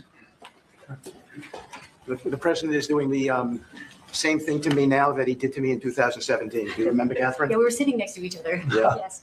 So I want to tell the story about this. So I came to the opioid conference, and the president did not know I was coming because I was invited by the first lady. And he leaned over, saw me in the aisle, and he looked at me and he said, "Steve," and then he realized why I was there, because I had lost my son Andrew, and the president was an incredible friend when I lost him. I lived in his building at 502 Park Avenue. And I remember when him and the first lady came, and I talked about this all the time. And so he took my hand and he said to me, "Come on up to the stage and tell the world about your boy, Andrew." And of course, that was, something that was really meaningful to me, but, and I got through it. And I talk about it all the time. I talked about it on the campaign trail and so forth. He is a very special man. And he's begun and led the fight against opioid addiction and alcoholism. And Catherine, I feel like we sort of bonded from that day. And it's just my blessing to work for you, sir. He's a special guy. He and a group of people, Jared helped and others helped. Steve, peace in the Middle East, and we're there. Yes. A couple of little flames, but they're very little by comparison, and they'll go out quickly. They're already going out. And he's now trying very hard to settle up with Russia and Ukraine, and I think a lot of progress is being made there. And I told that Russia is not doing any shooting for a period of time during this horrendously cold weather. Because of you. So we asked. So is it the weather or is it Trump? God The dang it. shooting for a week. They're being hit with proportionately the kind of cold that we're being hit. It's much colder in Ukraine to start off with, but it's really cold now. And he agreed to do that. We appreciated that very much.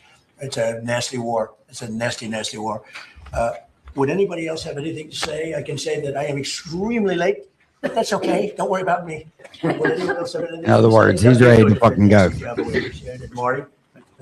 You are really something special. Everyone's talking about you. Every time, if I don't mention Marty, Bobby always mentions it. So we have a great team. Jay, great.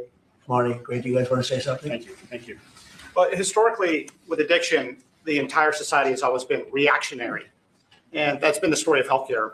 But at the FDA, we are looking into incredible cutting-edge therapeutics, and we are being proactive, giving them vouchers when we see something that's promising to get an approval as quick as weeks in an era of a 10 to 12-year approval time.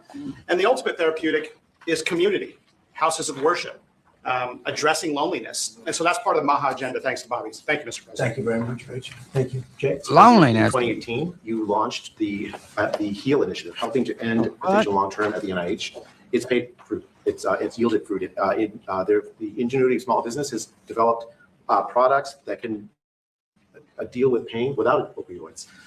The naloxone, which saves lives, and that your administration that you made starting from 2020, first conference to now, will continue to pay dividends. The kind of research that the NIH is doing it will help turn the tide, make people's lives so much better, restore families. The huge spike in addiction deaths, during the first Biden term, is going to be a thing of the past. And I'm so proud to be part of And this. fellas, some great things happening. Right? Marty, it's great, really great things happening. I hear. And some pretty big announcements over a short period of time, right? Yep, moving drugs over the counter so you don't need a prescription. Naloxone, which treats opioid, is one of those drugs.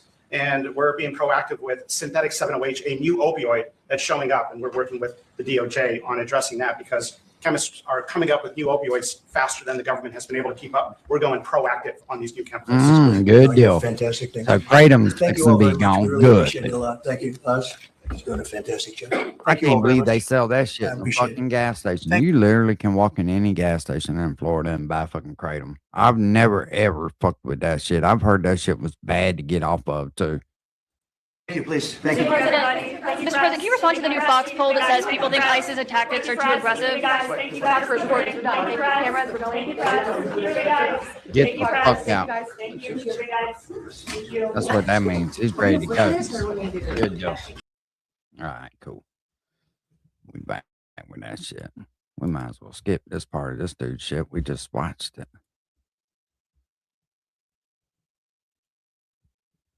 Put his ass back up on the stage. We'll skip that part of it.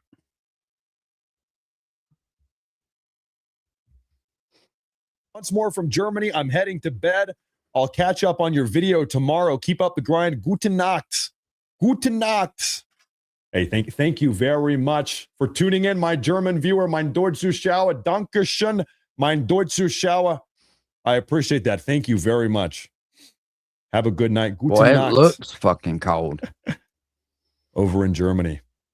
Over in the fatherland. Thank you very much. KH says, happy birthday, Texas Gidget. Well, it's not my birthday. Hold on. Does somebody else have a birthday here? Hey, if it is your birthday, you're tuning in today. Happy birthday. You know, there's 365 days in a year. We've got, I don't know, 20,000 people tuning in right now. Odds are it's a couple hundred people's birthday. So, hey, listen, if it is your birthday today, happy birthday. Odds are it's somebody's birthday. It's not my birthday. Thank you very much. I appreciate that. Thank you very much. Happy birthday, man. Man, you grow up so fast. Man, every time I see you, you look a little bit bigger. You're growing up. I can't even believe it. Let's get past that shit. We don't give a fuck about birthdays. You know, maybe the Democrats actually don't Is even it? have the capacity to hold the country hostage this time. They may not even Bro, have I the was capacity to watching do them, so. Randy. I was watching them fucking trees fall that had been iced up. Jesus Christ, some things just popped a couple times and they're fucking gone. So the latest That's is gotta that be we're getting scary word as that fuck. Senate Republicans have emerged from a closed-door meeting. And when they emerged from that meeting, they sounded optimistic about a potential deal to address the government funding fight. The deal may involve passing 5 appropriations bills out of the 6th, and then a short-term funding patch for DHS so that the government can stay open while the negotiations over DHS and the way that it does its duties, those talks could continue. So with that, let's bring in House Minority Leader Hakeem Jeffries.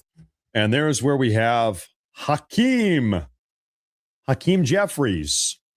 Now, we also got news not too long ago, folks. We are waiting for President Trump. He's coming on out here very soon from Representative Anna Paulina Luna about forcing the Senate to vote on the SAVE Act. Now, I will say real quick, man, I don't. There is some I try to value stay away on from that forcing shit. a vote on the SAVE. After I got involved with that Quentin Simon case, I've tried to stay away because that shit just shatters your fucking heart. I don't care who you are, you know. I just Act, Yeah, even if that's we are sad. not ready to nuke the filibuster. And the value is this: you know who are your enemies and who are your allies, right? If we force a vote on the SAVE Act, it's like I a hate test to vote. think We know about it's not going to pass. youngins We know getting because we would need fucking 60 hurt or votes. The fucked up filibuster like is that, still you know what I'm intact. saying? Okay. At a minimum, however, makes you question we know things. how many Democrats we have voting for this thing. Probably none. Maybe a guy like Fetterman would vote on it. I don't know. And then we also know how many Republicans are not going to vote for it. Who knows? I don't know. Maybe a Rand Paul, maybe a Murkowski. I don't know. Maybe we have some rhinos that are not looking to vote for this thing. And then the country knows, okay, listen, maybe we need to replace these people. Maybe some of these people need to be replaced here. But Anna Paulina Luna, what do you have to say? bills have to come back to the House. And so I've actually formed an alliance with a handful of other Republican members that will refuse to vote on any legislation to send it over to the Senate unless there's something specifically placed in it in something called a rule that would prevent the Senate from stripping out the SAVE Act. So it would force them, if they choose to shut down the government, when they choose to reopen it, they will have to also then to simultaneously vote on the SAVE Act, which would basically save our country with election integrity. So we can play this game of chicken, but I do have a handful of Republicans that will stand with me very strong and ensure that this is done on behalf of the American people. So we're here to deliver. Congresswoman, now, I just got a report. Somebody in the live chat here said that something crazy is going on in Iran right now. Folks, can I show you one of my special secrets I have? Take a look at this here. This is my Middle Eastern news feed. I've got a bunch of different open source intelligence news pages I follow. What is this? 6 of them here. And I can very quickly just see, okay, is anything going on here? I can scroll through all of these. So I'm always on the ball. I'm never missing a thing. Now, I actually do not see anything going on in Iran. I'm just doing a quick scan here. I don't see anybody really talking about Iran right now, to be totally blunt here. So I think this one might have been a false alarm. I hate to break it to you folks, but I think perhaps nothing is going on in Iran. False alarm. I think nothing's going on. But hey, if something is going on, you know, I am on top of it. We are not going to miss it. Okay. All right. Trump is live now. Wake up. No, he's not. No, he's not. Hold up. Stand by here because we are we've got the Associate Press feed up, and I'm going to pull up real quick. I'm going to take a look at the official White House YouTube feed. Stand by here, ladies and gentlemen. Is the White House live? The White House Motherfucker ain't got up and put a log on live. that fire yet, has he? Some people are saying Trump is live. No, country no, he is not. I wish he was. Listen, ladies and gentlemen, the second Trump does go live, we will be on the ball. I'm going to make a request here, folks. When we're doing live event coverage like this, please do not come in here spreading fake news. Please do not say it's happening, something's happening. Listen, unless you actually know for a fact, please do not come in here. Oh, fake news. Oh, it gets me riled up. Okay.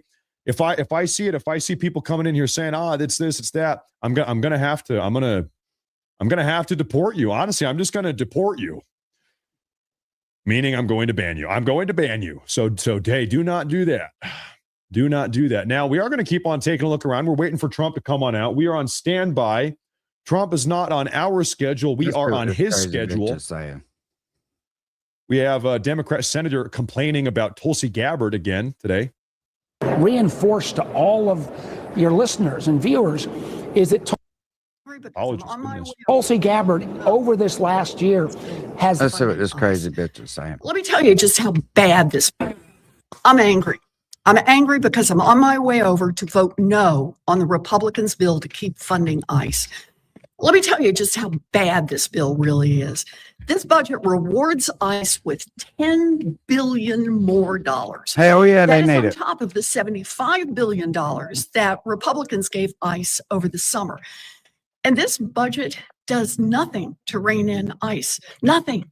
Even after masked federal agents shot and killed another American citizen. Lady. It does nothing for Alex Preddy. It does nothing for Renee Good. It does nothing for the families and communities across this country that are being terrorized by Donald Trump's ICE. It has no common sense. Terrorize. These people are out fucking whatever terrorizing you the do, does it damn lower ICE healthcare agents. How you costs? shut Does this it bitch up? lower utility costs for families? Shut the No. fuck up already. That bitch is crazy. What is wrong with her? Taken apart what was called the Foreign Malign Influence Center, the center inside the intelligence community. Somebody come that was get your supposed to look motherfucking grandma. at potential voter interference. Now, by the way, the reason why Tulsi Gabbard, when she became director of national intelligence, shut down the Foreign Malign Influence Center, Research Center, Nothing for the is because fucking it was full of corrupt communities. agents of the deep state, and it. I'm sorry, folks. I don't want these people here. They fuck up people like me's livelihood. They really do. These motherfuckers come down here and opened up. did nothing. We know for a fact there's been foreign influence. Did this research center, did this influence center shut any of that down? No. Hey, No, it I'm didn't. all No, for it did not. I'm all for a motherfucker making a living and shit. But when you just come and cut the bottom out of shit just to fuck shit up, no, I ain't got time for that, man. There's enough work out there for everybody that you ain't got to go and fucking cut up everybody's throat to fucking do it. You know, not all of us stay fucking 15 people in one house and got one woman that cooks for everybody and sends all our money back to different fucking countries and shit. Because that's what they do, the working class of them. The other ones just ride the fucking government for what they can. Because again, she's still been an election denier. She is a sycophant that Donald Trump, you know, the speculation, at least up here on the Hill, is that, you know, she's done such a dreadful job that she's been excluded from most of the national security activities of the last couple. I mean, listen, so when you're carrying a firearm, you're not even supposed to engage in any shit like that. And yeah, InfoWars, yeah. But when you're carrying a concealed weapon, Blue Eyes, you're not supposed to even engage in anything like that. He broke the law as soon as he did. You're supposed to kind of de-escalate shit. Now, should that cop push that woman like that? No. But, I mean, they've been taunting these motherfuckers, you know, where they stay at on every corner. They've been taunting them and in their face and fucking rattling them up. And shit's going to happen like that when you have high intensity situations. And, you know, they're saying that that dude had that SIG, that P, and I had a striker fire on there, and they misfire all the time. Not saying that that's what happened with that one, but it could have, and that could have what sparked that shit. But he shouldn't have been all up in there anyway like that. You know, it's one thing to hold a sign and fucking protest some shit, but when you start kicking cars and fucking with people, you know, I guarantee they passed pictures around. You know what I'm saying? They had done seen that dude already. They knew who he was. When you pop up at the same, you know, on the scene over and over again, shouting shit and being hostile, you're going to recognize people.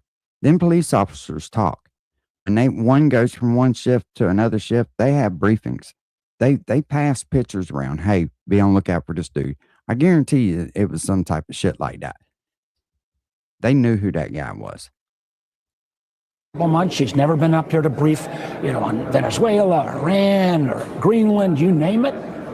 And maybe this is some feeble attempt to get back in the good graces of her boss, Donald Trump, and to feed into his obsession about losing the 2020 election. That is at least some of the speculation up here. That's the speculation up here. Listen, sir, Senator, respectfully, the reason why she's not coming up here to Capitol Hill and talking to you guys is because, one, you guys leak everything to the media, to the left-wing media. You are, all these Democrat House reps and senators, they are literally walking, breathing national security risks. They leak every single bit of information they get from our intelligence apparatus. That's the first thing. The second thing is she's busy working. The woman is working her butt off. I'm surprised she even has a butt left. That's how hard she's working. She is actually at work. She has a job to do. Imagine being able to build anything just by thinking about it. Meet Base 44. Unlike a lot of these House reps and senators that just sit around doing nothing all day other than complaining and talking to the media. So she's out here providing results is what she's doing. Ladies and gentlemen, Trump is going to be coming on out here any minute now. We don't watch them. Take a look at this. Breaking news. Somali businesses are preparing to go bankrupt after widespread Minnesota fraud was exposed.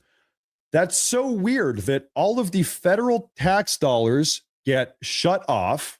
You guys know Trump administration has cut off all of the tax, all the federal tax money, all the assistance going into Minnesota. Trump admin has shut it down. And now, curiously, Somali-owned businesses are going bankrupt. Doesn't that kind of prove that they were not, in fact, legitimate businesses? Everybody was dreaming to open business this small, but not anymore. It's very slow. We're not making any money. If this problem continues, I don't think we can have our businesses. Good. I live South Minneapolis. If you walk around, like, you think nobody lives the area. I think ICE is here to destroy it, the Minneapolis, harassing people, closing our businesses. We have to come out and, fight our rights. I hope all Your of them rights? get deported. What I hope rights every do single you one of have? them has to go back to Somalia. Please, Lord. They got to come out and fight for let their all rights. of them go back to Somalia. Please, Lord. You're not a Kick fucking them all national, out. Breaking you're news. not a citizen Footage here. has just now been released of Greg Bovino being an absolute badass. Arrest as many people that touch you as you want to. Those are the general orders all the way to the top. Everybody fucking gets it if they touch you. You hear what I'm saying? Less legals.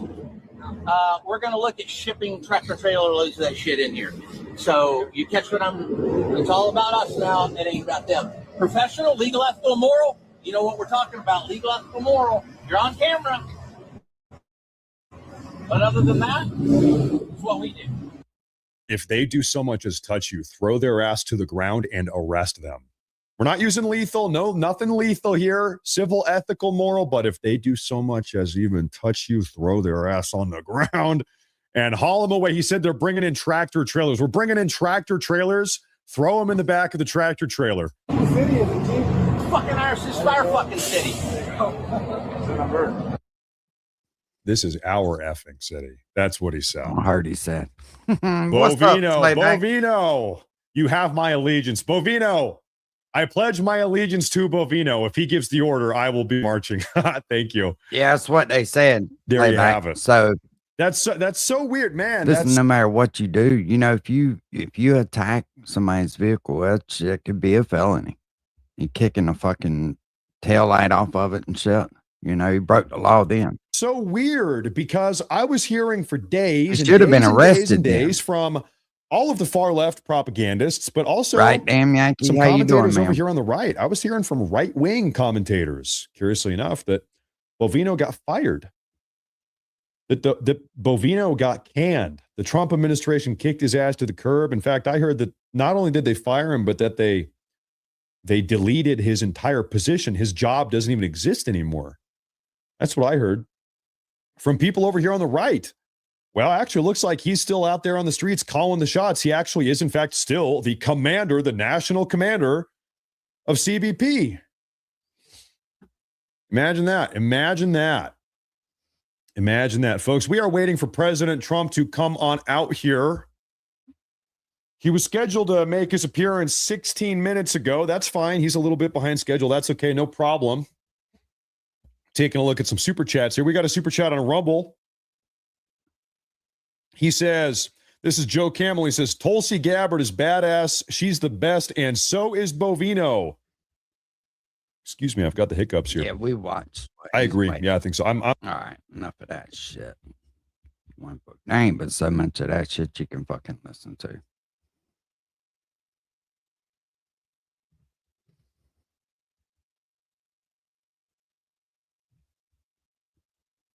Oh, hell, I'm on this page. That's why it's still fucking.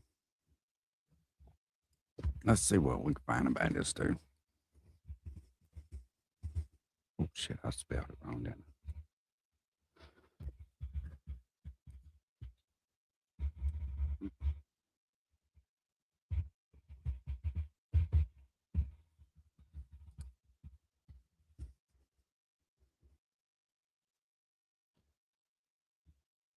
Damn, did I misspell? I got the wrong fucking name. Alex. Shit. I'm dumb ass.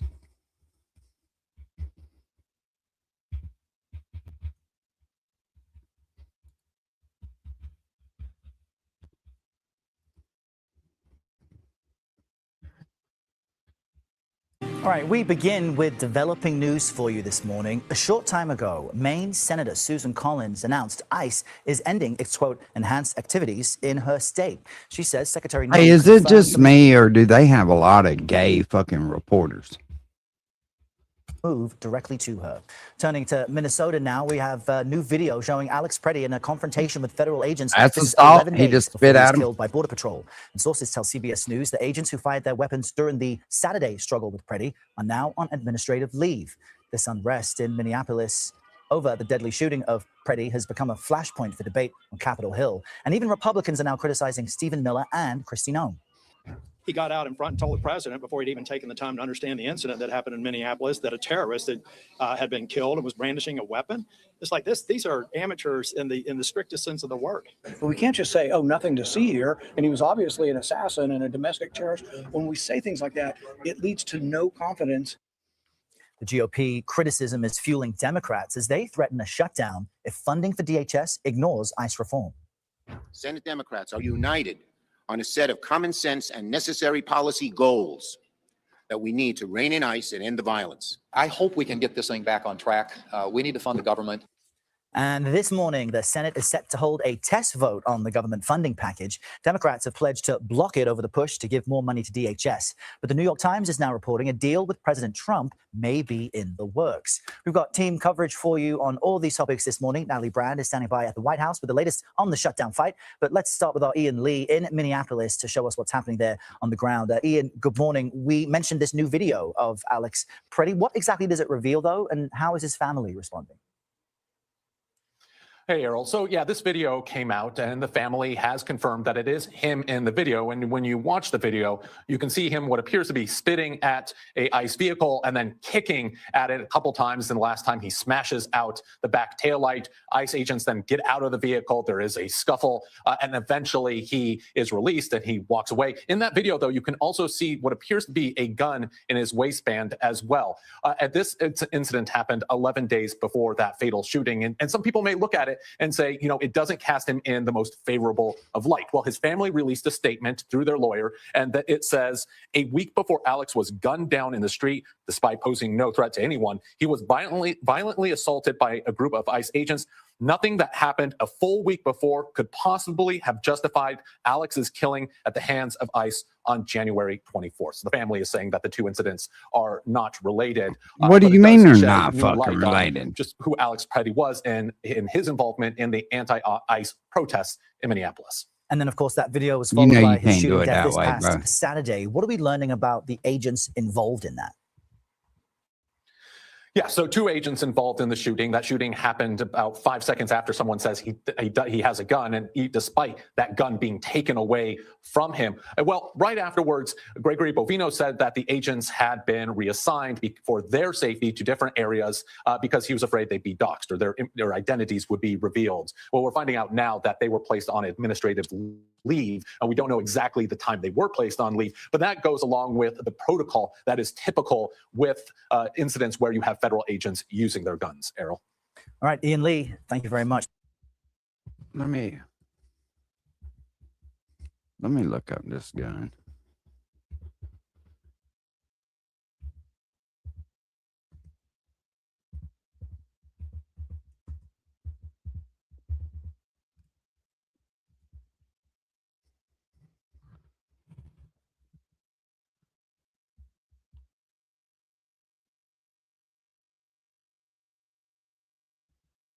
You can see how that slide does move up and down a good bit. If I grab my Glock 19 here, you can see, I mean, there's literally no play. This is an old, like, original Gen 1 P320, and I think it was one of the ones that was recalled for a new trigger, and it's never been sent back. So this thing's like double dangerous. We're gonna see if we can get it to go off. We do have a primed shell casing in the magazine here. You can see there's no projectile, no gunpowder, just a primer.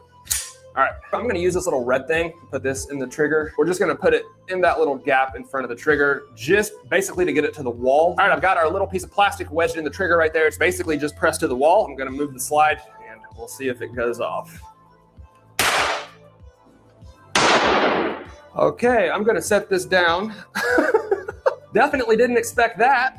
Look at all the extra travel that it had. I probably had it to right there. And now you can see that primer has been struck. You can. Yeah, them guns. Like, I seen one at a fucking gun range where it just fucking went off. And instructor's like, is that a SIG? Blah, blah, blah. And the dude's like, yeah, he's like, get that off of my range. It was in his holster. Yeah.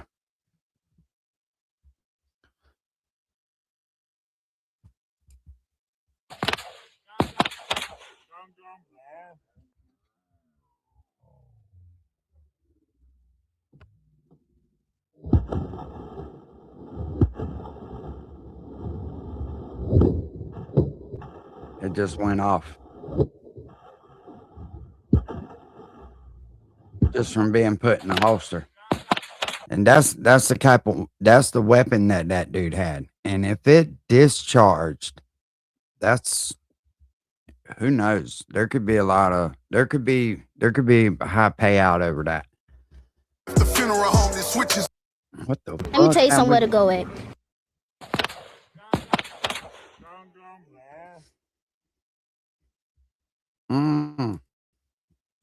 This is the one I was talking about. Like my demonstration, I want you guys. All right. Is it a fucking 320? Yep. All right.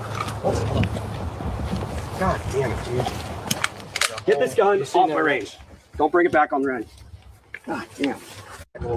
Like my demonstration, I want you guys. All right. He already knew what it was. Fucking 320? Yep. All right. God damn it, dude. It's unfortunate. You know what I mean?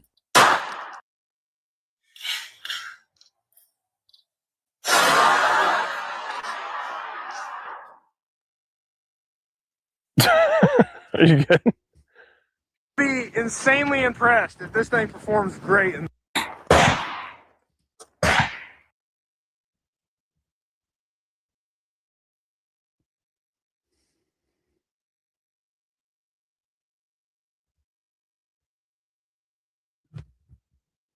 Now, how dangerous could this fucking be?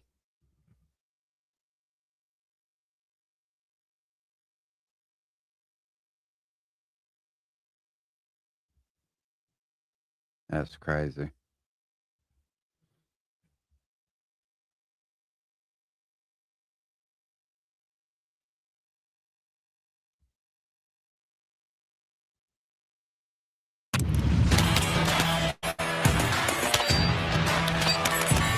But anyways, if that motherfucker just accidentally went off, you know what I mean?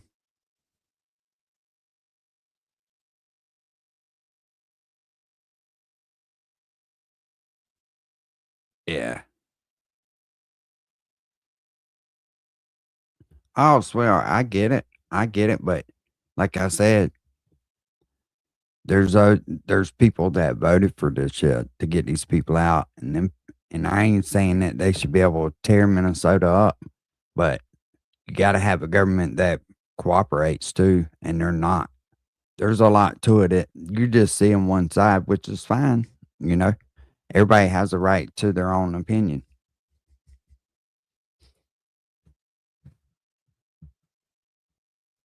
That's just something we'll just disagree on. Ain't no hard feelings over it, but I got a right to my opinion just as much as you do, you know. I've had illegal aliens fuck my damn shit up, man. Change the outcome of my kids' life over losing fucking work. So it strikes me a little different, you know.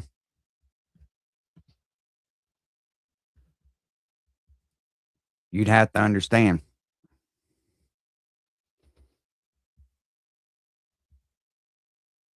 Appreciate you hanging out, Anthony. Yeah, no, they definitely knew. And, you know, you can't be out there harassing the fucking cops. You know what I'm saying? You just can't. No matter if it's right or wrong. You know what I'm saying? We have laws in this country that have to be followed.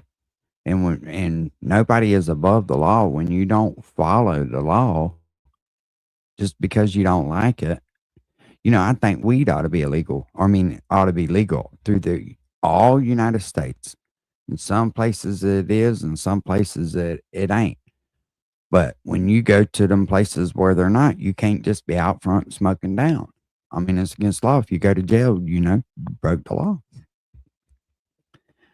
By federal law, they're supposed to hand those people over when they detain them, and they won't. And you know, there's been a lot of fucking women and kids and shit assaulted behind this, and they shouldn't even be here to start with. When you have shit like that going on, there's going to be divide. And it's okay, you know, but I have personal stake in why I feel the way I do. when you do something your whole life and you start at 16, 17 years old and you actually build a substantial, little good little gig for you. You're making $2,000-$3,000 a week every week, and you see a way out, and then all of a sudden, fucking truckloads of damn illegals show up, and they cut the price from $7 a board to $3.50 a board. You can't compete, and you can't work for free, And hell, I have fucking 20-something years in that shit. That's a skill. Hanging and finishing sheetrock is a fucking skill. And it took half my lifetime, and it was just taken away from me. Not because we wouldn't do the work, we just couldn't compete financially. You can't go work for free. Fuck, I could sit home and watch cartoons with my kids and not make no money. My kids deserve a good life just like anybody else. They hadn't done anything to nobody. So when you look at it like that, it's just a little different. You know what I'm saying?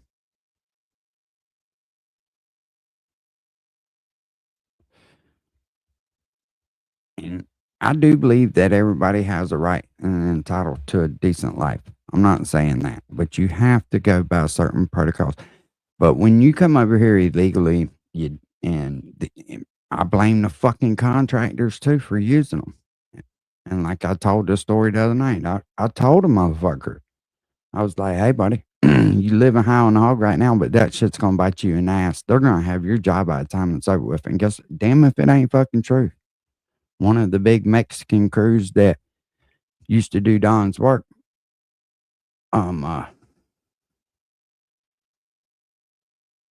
is actually fucking got all the work in town. He's working for him. It's crazy how that shit kind of passed. Done the proper way. Yeah, no doubt, little man.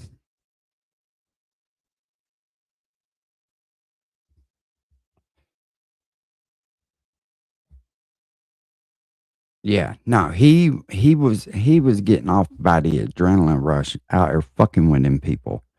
And man, anytime you go to a protest or anything like that, them type of events, you're taking a chance with your life, whether you realize it or not.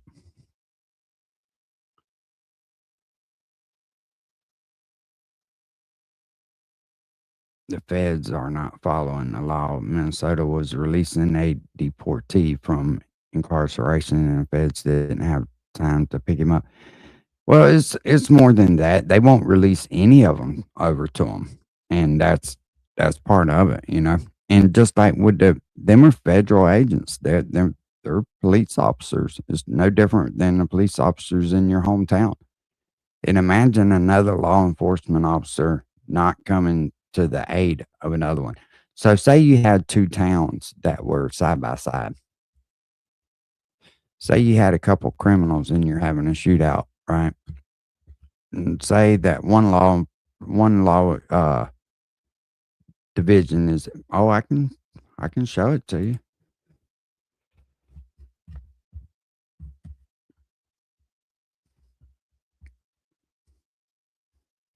Let me see if I can pull it up.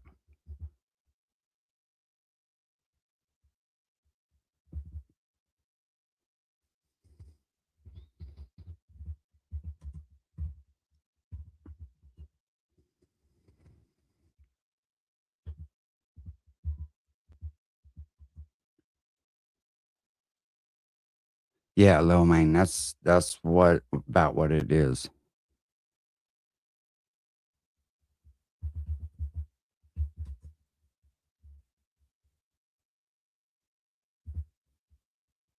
Oh, let me look it up and see where it is on my phone. Give me just a second.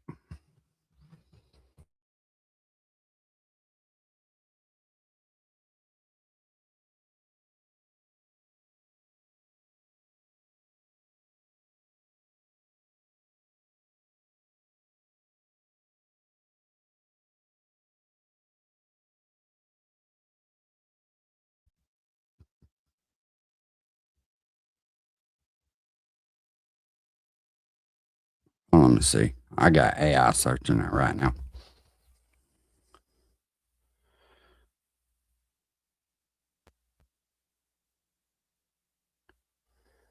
It says the Minnesota Department of Corrections is legally required to notify ICE when a non-citizen is set to be released from state custody. Officials state they fully honor ICE detainees and coordinates transfer from individuals with felony convictions once they complete the many county jails do not honor ICE detainer request without a judicial warrant. Minnesota law prohibits local law enforcement from holding individuals beyond their scheduled release dates solely based on an administrative immigration detainer. But see, here's the thing, that immigration detainer, that's what that is. That's a hold. So they're acting like that federal law trumps any state level law. And I'm going to tell you where they got the nerve to even start pushing it. And I hate to say this is with the marijuana law, because it's always been illegal federally for marijuana, or it used to be. I don't know if they've changed it, but California was the first one to step outside of that. And if there's a mandate that says that they have to notify them and they're not doing it, they're breaking federal law. And when you break federal law, you can't just let them be lawless. And I understand you don't like it. I get it. I totally get it. I'm not upset with you about it. But you're not going to convince me that these people don't need to be detained and taken back. That's what the American people voted on, no matter if you like it or not. That's what was passed through. And it's not being carried out. Well, I don't know. I don't know about that. Yeah, standing down and doing nothing. It's not good. It's not good. No, I know you're not mad at me. I'm not mad at you either. We just got a difference of opinion. I don't think that they should be over here.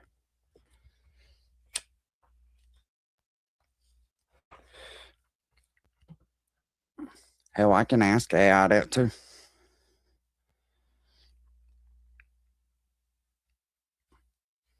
Let me see here. I'm going to get it back to the main page. Does Florida have more illegal immigrants than Minnesota?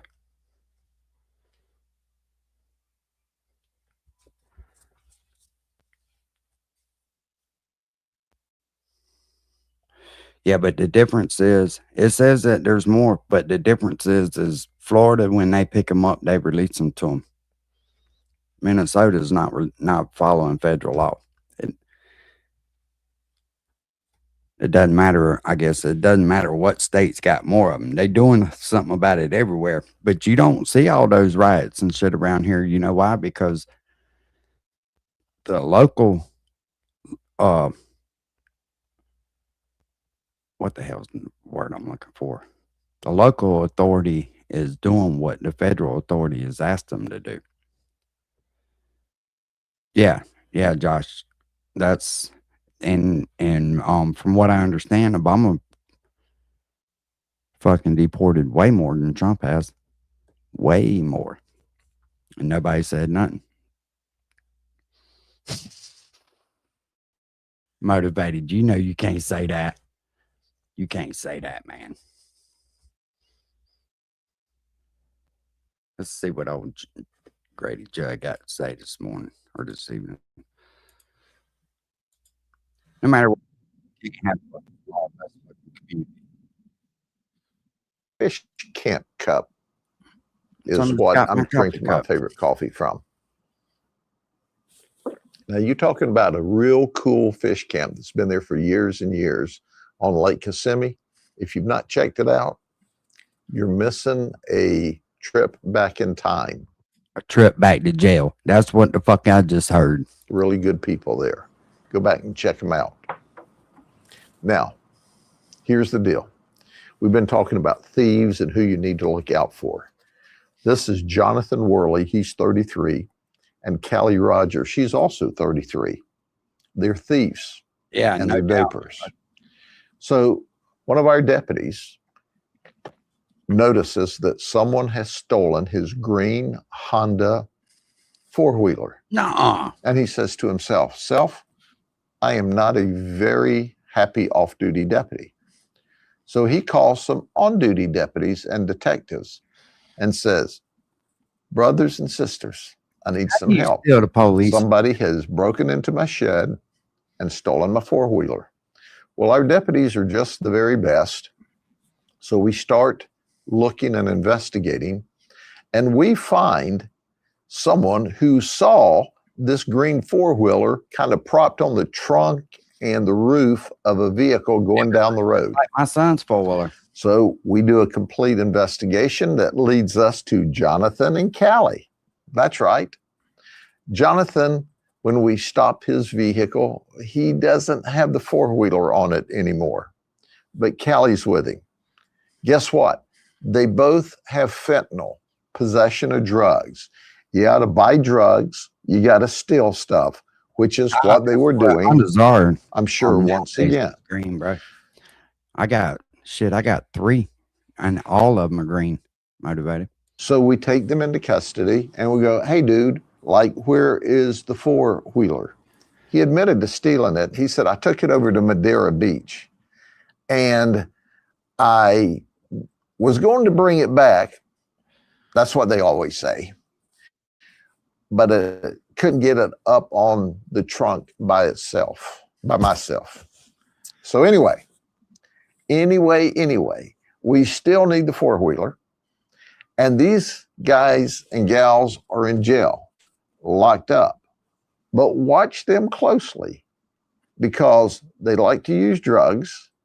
And to use drugs, they've got to steal to support their habit. Because, sorry folks like this don't work anyway. This month, they snitched on everybody, didn't they? Have a good day. Hello, everyone. It's time for Morning Brief. I like that old sheriff. Hello, everyone. It's time for Morning Briefing, and I hope you have your favorite cup of coffee. I have mine, and guess what? I'm drinking it from my cup today. What's happening on February the 20th through the 22nd? It's Jeeping with Judd. And if you haven't signed up, there's still room. Listen, this is the charity fundraiser that we make a lot of money so that we can help those less fortunate.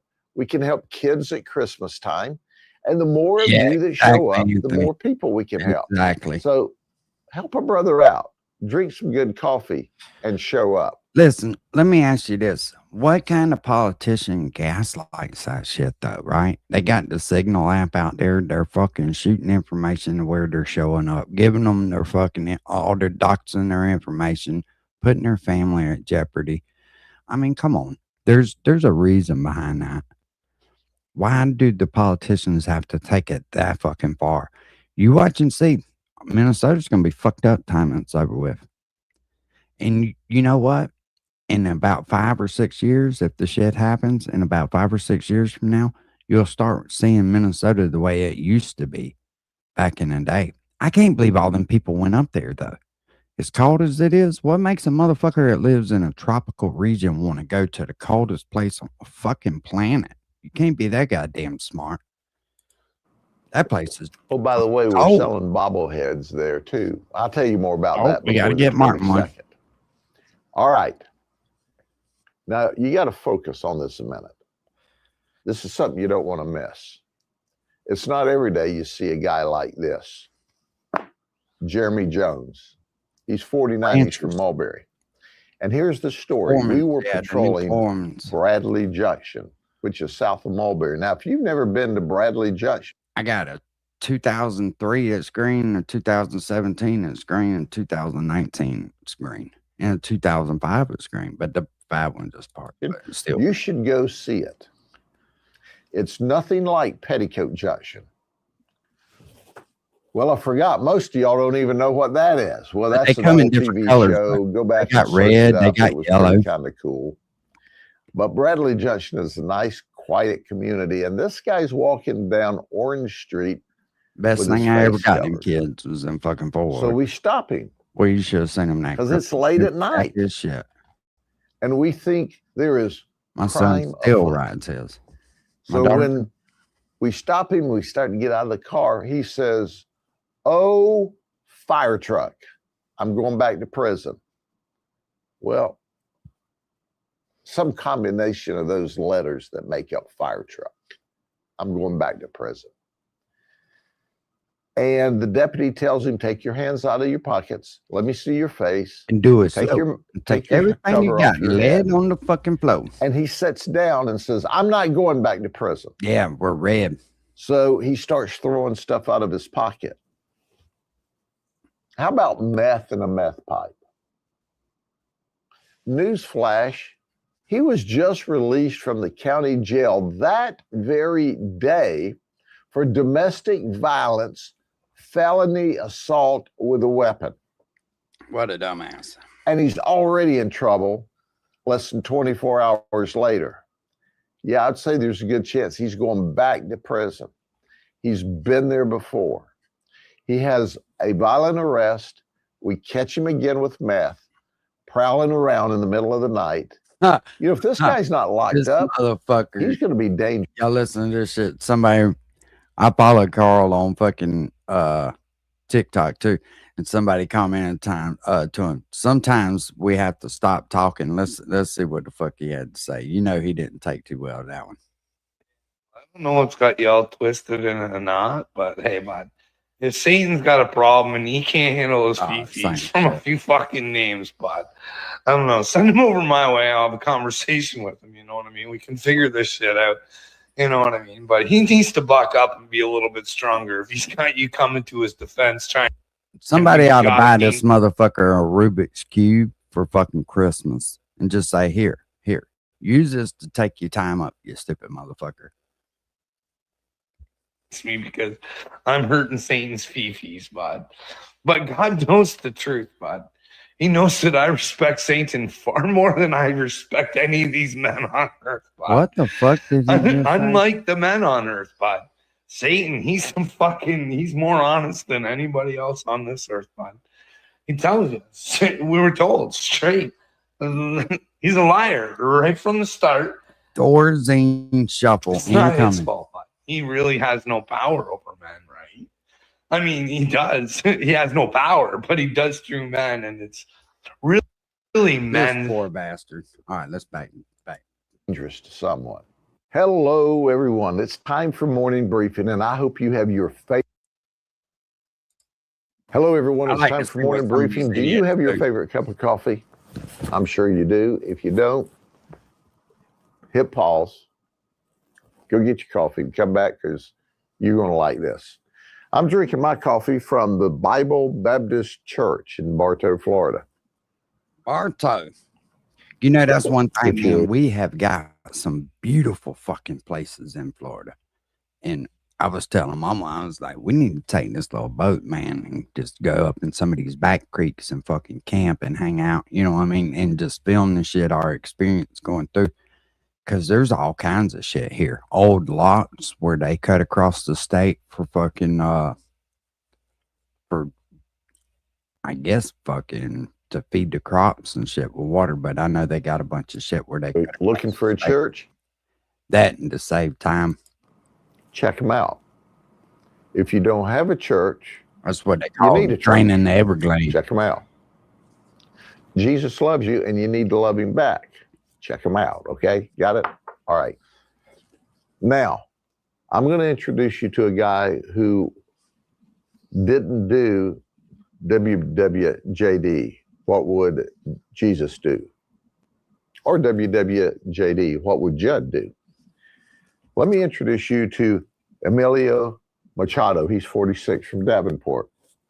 For whatever reason, he got angry at the victim's car that was in front of him, and he started beeping his horn on just off Highway 27 North. The victim pulled over to allow him to drive past. He drove in front of him and stopped him and got out and said all kinds of nasty words, called him a kitty cat or something like that. Did just ugly stuff. And then tried to punch him through the window. Well, our victim was videoing all that. And then this guy got to doing baby stuff, taking video and use more cuss words. Oh yeah, we got a video that our victim took. Hey, you better close my door. You better close the door. Hell yeah, because what the you damn right, you going to jail. Well, our deputies said to the victim, that wasn't very nice. We like nice. So we'll go find Emilio and we'll coach him up a little bit.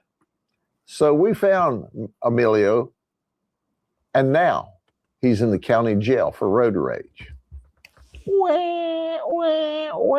Emilio, have a good day. Hello. Sometimes some of these fucking shit is stupid. Hello, everyone. It's time for morning briefing. I hope you have your favorite cup of coffee. I have mine. I'm drinking it from Cold War Patriots. It's a professional case management company.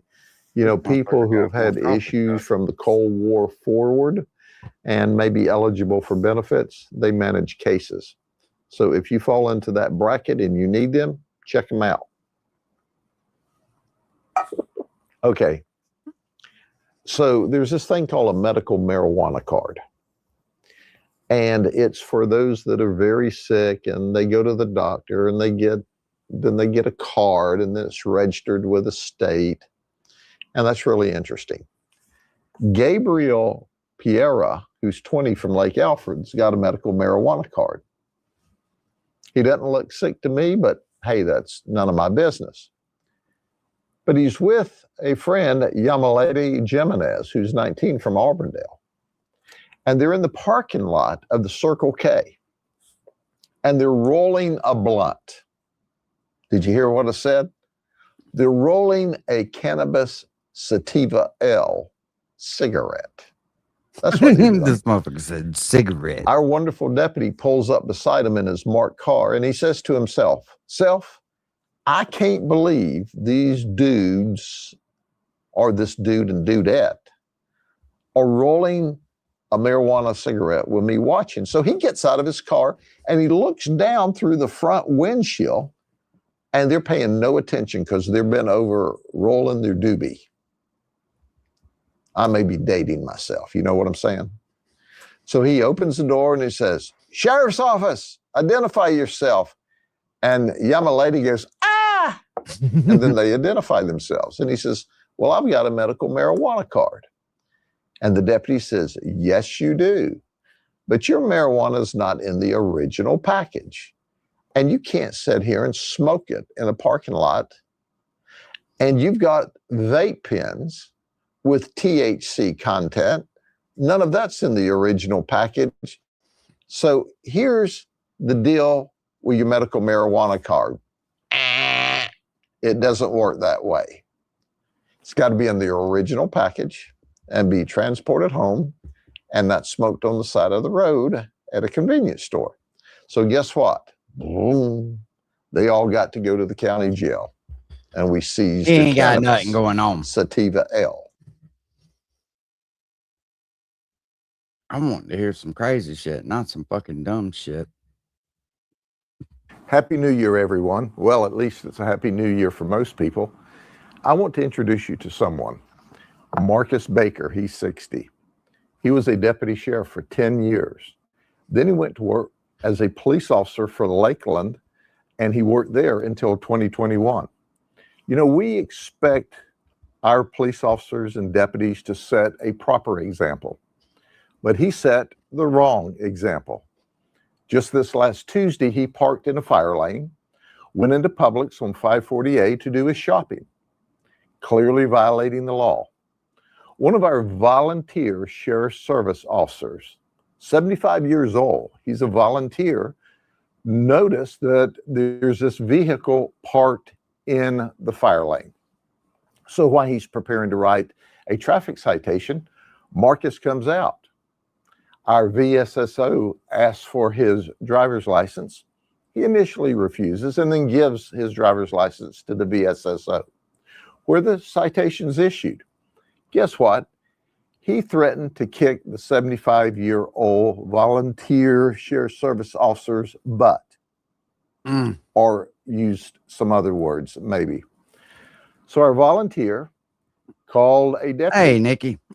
And the deputy came We to just do the hanging out. What's up, investigation. By Nikki this time, Marcus I ain't gonna has be got on his here much ticket and longer left. anyway. But We determined that he threatened a public official.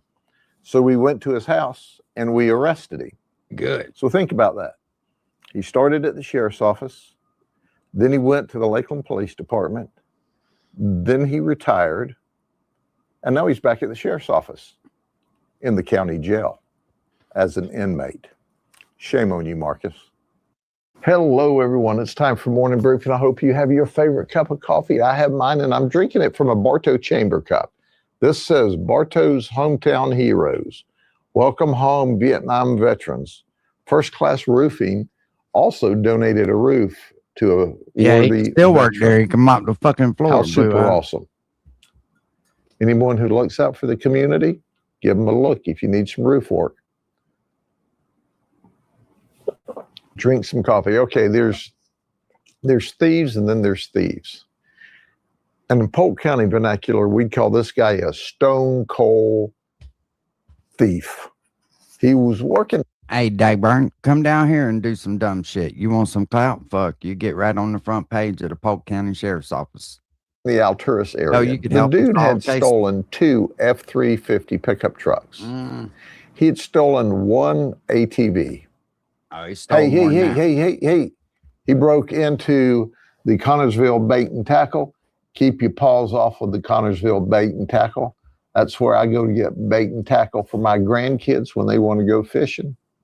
That's my favorite little store. Yeah. Stay away from it. But he broke in there. We didn't like that. Then he stole a utility trailer. Then he tried to pawn or get rid of some tools that was in one of the stolen F-350s. So we started looking for him when we developed him as a suspect. His girlfriend, who previously bonded him out on another case, was trying to hide him until we had what we call a come to Jesus conversation with her. We finally found him. But understand this, if this guy's not in jail, He's stealing your shit. he's stealing. If you see him in your neighborhood, watch him with both eyes wide open. And if you see him go onto somebody's property, give us a call. There's nothing we'd like to do better in 2026 than keep him locked up. Have a good day. Hello, everyone. It's time for Morning Brief, and I hope you have your favorite cup of coffee in your favorite cup. Look at my Look at there, favorite cup Slayback. today. Now, You is still this there? not super cool or what? That's right. Shoot straight. It's a great firearm store in Lakeland. If you need a firearm, go there and check them out. And maybe they even have a cup like this they'll sell you if you don't need a gun, or if you do need a gun. One thing I like about Judd during the hurricane shit, he said, looters here in Florida, we like guns. Our homeowners like guns. If somebody comes in your window, blow them out. I was like, hell yeah, that's what's up.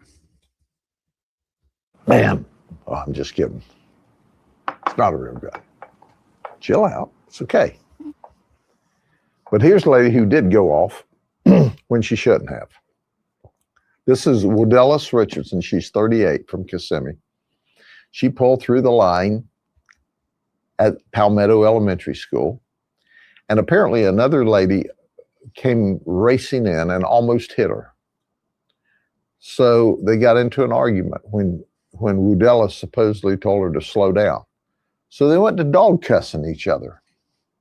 Now, if you're from Polk County, you know what dog cussing means. If you're not, look it up on the Urban Dictionary, okay? I don't have time for everything today. So Wodellis hops out of her car and, in her term, mashed her once. Mushed her once. That's what she said. Molly But what mop. she did is she slapped this other lady. Well, you should never do that. And you shouldn't be dog cussing each other in front of children at Palmetto Elementary School or any other elementary school. So we talked to Ward Ellis, and she said, yeah, I did it. And we took Ward Ellis to jail, not just for slapping her, but when she reached in that car, she committed burglary. So simple one woman slap to another woman slap turned into be a felony. Have a good day. Hello, everyone. It's time for more. Hello, everyone. Sheriff Grady Judd here. No, we're And I know you must have your favorite cup of coffee by now. I have mine. And I'm drinking from Iceberg Home Services. Yep, it's just the tip of the iceberg. They apparently work on air conditioners or all kinds of stuff. I wonder if they could get that daggum, ice maker or ice not maker working at my house. I have an ice maker. I have a love-hate relationship. I love to hate it. That's funny. I was talking about that shit with These are Rusty good yesterday. people. If you need some help, check them out. Okay, here's the deal. I'm going to introduce you to a guy that I call a mope. Mope. Did you get that? This mope hangs out at McDonald's. You got that?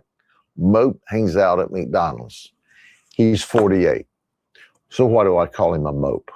He has 31 we used to do the same previous shit. misdemeanor convictions. That's right. Trespassing, being places he shouldn't. He's just a mope. He just hangs out. Well, he goes into McDonald's because he's a McMope. And then he takes a McBackpack while a guy's ordering his McDonald's meal. And in that backpack is $150 worth of product. Baby diapers, baby wipes. You go, oh, that can't be $150. Yeah, some of y'all are already saying that. You know it if you got a baby or a grandbaby. Also had formula in there. You know, that formula per pound or per ounce costs more than gold. I lived on a dairy when That's I was right. real young. So That's the dude, all we used to do. The dairy was shut down, but they still had all the horses, and they used to let us ride them all the time. We used to ride on a couple 100 acres. That shit was fun, man. Dude steals baby formula and baby diapers. I didn't realize Well, how he's in much jail fun I was again. having back then. We locked him up. Our detectives did a fantastic job finding him. And hello, everyone. It's time for morning brief, and I hope you have your favorite cup of coffee. It's a lot warmer than fridge. And he's dating the victim's daughter, but he has no permission to be in the house, but he breaks in to the girlfriend's mama's house using a credit card. She's 77. And then he steals some pills and he steals some credit cards. Well, the victim's son recognizes him, says, the dude's not supposed to be here. How did he get in mama's house? You know, us Polk County boys call our mothers mama. Mama. So they dial 911. Our deputies set up a perimeter, and in the parking lot of Publix. See if we can find some good stories. Sometimes he's got some good shit on there.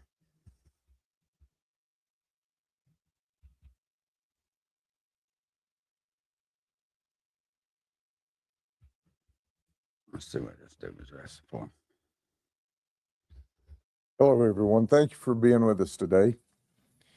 As you know, anytime you report on a murder, it's a sad situation. It is hugely sad when it's around Christmas. And what I'm about to describe to you is even 10 times that worse. And it started last night in Highland City. Jason Kinney, who's 47, is married to Crystal Kinney. And Jason's been drinking during the evening. And he's watching his football team, the 49ers, play football. Well, they're having a good night. They're winning. In fact, they won big. Sometime toward the end of the game, at around 11 o'clock, an argument began when Crystal suggested they watch something else on television. And Right, Nikki. really That heated. dude, he's already brought himself Crystal down. Though. told her 12-year-old son to go to call 911. He's always going to be a shit stain. So the 12-year-old flees to the neighbor's house in order to dial 911. And as he's leaving the house, he hears a gunshot. Deputies arrive in less than 5 minutes of the call for service. And when we enter the house, we see that Crystal Kinney, the wife of Jason, is shot in the head and dead. But it gets worse. We go into the bedroom and we see a 13-year-old child, a little girl. She's shot twice. She's shot in the shoulder and she's shot in the face. Jesus We Christ. later learned the bullet in the face hit her on the bridge of the nose, went straight up and out the top of her head. She is alive in critical condition, but stable at Lakeland Regional Health and is alert and talking. Wow, what a miracle. That's a Christmas miracle. What a miracle. Jason shot her twice and intended to kill her. He didn't, however, shoot his biological child, thank God, who was 1 year old and in a crib. He shot his stepdaughter. He didn't get a chance to shoot his stepson who had run to dial 911. Jason then jumps into his vehicle and flees the scene just prior to deputies arriving. He is going toward Lake Wells. He calls his sister in upstate New York and he says, I've done something very, very bad. Very bad. I did something terrible. And this is the last time you'll ever talk to me. You'll see me on the news, but I am not going to jail. I'm not going to jail for the rest of my life. So he goes to his father's house, which apparently is currently in probate. His father's deceased. And there's a friend staying there. When he gets to the house, he immediately goes into a shed. Deputies now are tracking Jason. We set up a perimeter and start yelling for Jason to come out of this shed, which is adjacent to the home. And the deputies hear a single gunshot. When we make entrance into the shed, we find that Jason has shot himself in the forehead, and he too is deceased. I want you to think about this a minute. Jesus Christ. As the investigations unfolded during the night, and we're still in the preliminary stages, and as I always say when we talk soon, whatever we give you today is subject to modification. We found a note that at some time in the past Crystal wrote, and it was open, where she told Jason, you know, you're drinking, you're using cocaine again. This is not the way the family should be. You need God. Crystal, by the way, goes to church every Sunday. We don't know when she wrote the note. It's not dated. There's no time. There's no indication, but it was open. So did she write it as they argued earlier in the evening, or had it been some period of time? We can't determine that. That's fucked up, man. We also were able to talk That's why I to was the just thinking, 12-year-old, Gina. our Christmas miracle. She said, I begged him, don't shoot me, don't shoot me, don't shoot me. And he shot me anyway. What a fucking coward. This is things that are never supposed to happen. No. And certainly we are all very, very happy that our little 13-year-old girl is, from every indication, going to survive and thrive. But the investigation's still underway. But this is a family disturbance that apparently had gone on for some time. We talked to another family member And that family member said, oh, he's been beating on her for a while. So we've checked our records to see if we received any calls at the residence, and we have not. He has never been arrested for domestic violence. But bottom line is, 3 days before Christmas, he shot and killed his wife. He shot his 13-year-old stepdaughter twice and intended to kill her. Called his sister and confessed that he did something terrible. And then rather than be arrested, shot and killed himself. Quite frankly, I don't want to sound sinister, but the only thing he did right that night was shoot himself after those horrible deeds. If he felt that way, he could have taken himself out and not hurt those two beautiful people. So it's sad anytime. It's horrific anytime. He had a chance. He could have gotten mental health help. We'd have done anything we could for him and the family in advance. But he just absolutely destroyed a family, literally, and the mental health of two children without their mama and an infant that will grow up without a mother and a father. 3 days before Christmas. Shit. Any questions? You said the 12-year-old that's asked not to be shot at. Did you mean the 13-year-old? I meant the 13-year-old. 12-year-old was the boy. The 13-year-old was the girl. The 13-year-old girl begged not to be shot. Please don't shoot me. Please don't shoot me. And he shot her twice anyway. The 12-year-old had fled out of the house, and the 12-year-old, heard the first gunshot as he was leaving. Was it that neighbor that ended up being able to call 911? He went to a neighbor's house, and 911 was dialed from the neighbor's house. Is it The gun registered to him? We don't know who the gun's registered to, and you don't have to register guns in Florida. So that we will do a background on the gun, but it's too early to determine ownership. But the reality is, in Florida, we don't register guns. So. And I know you said he didn't have there hadn't been prior domestic violence related calls. Did he have any other, history of any sort of? No criminal history. That's crazy. Well, right now they're with the grandparents. DCF's call. DCF will take custody of them. They are placed right now with grandparents.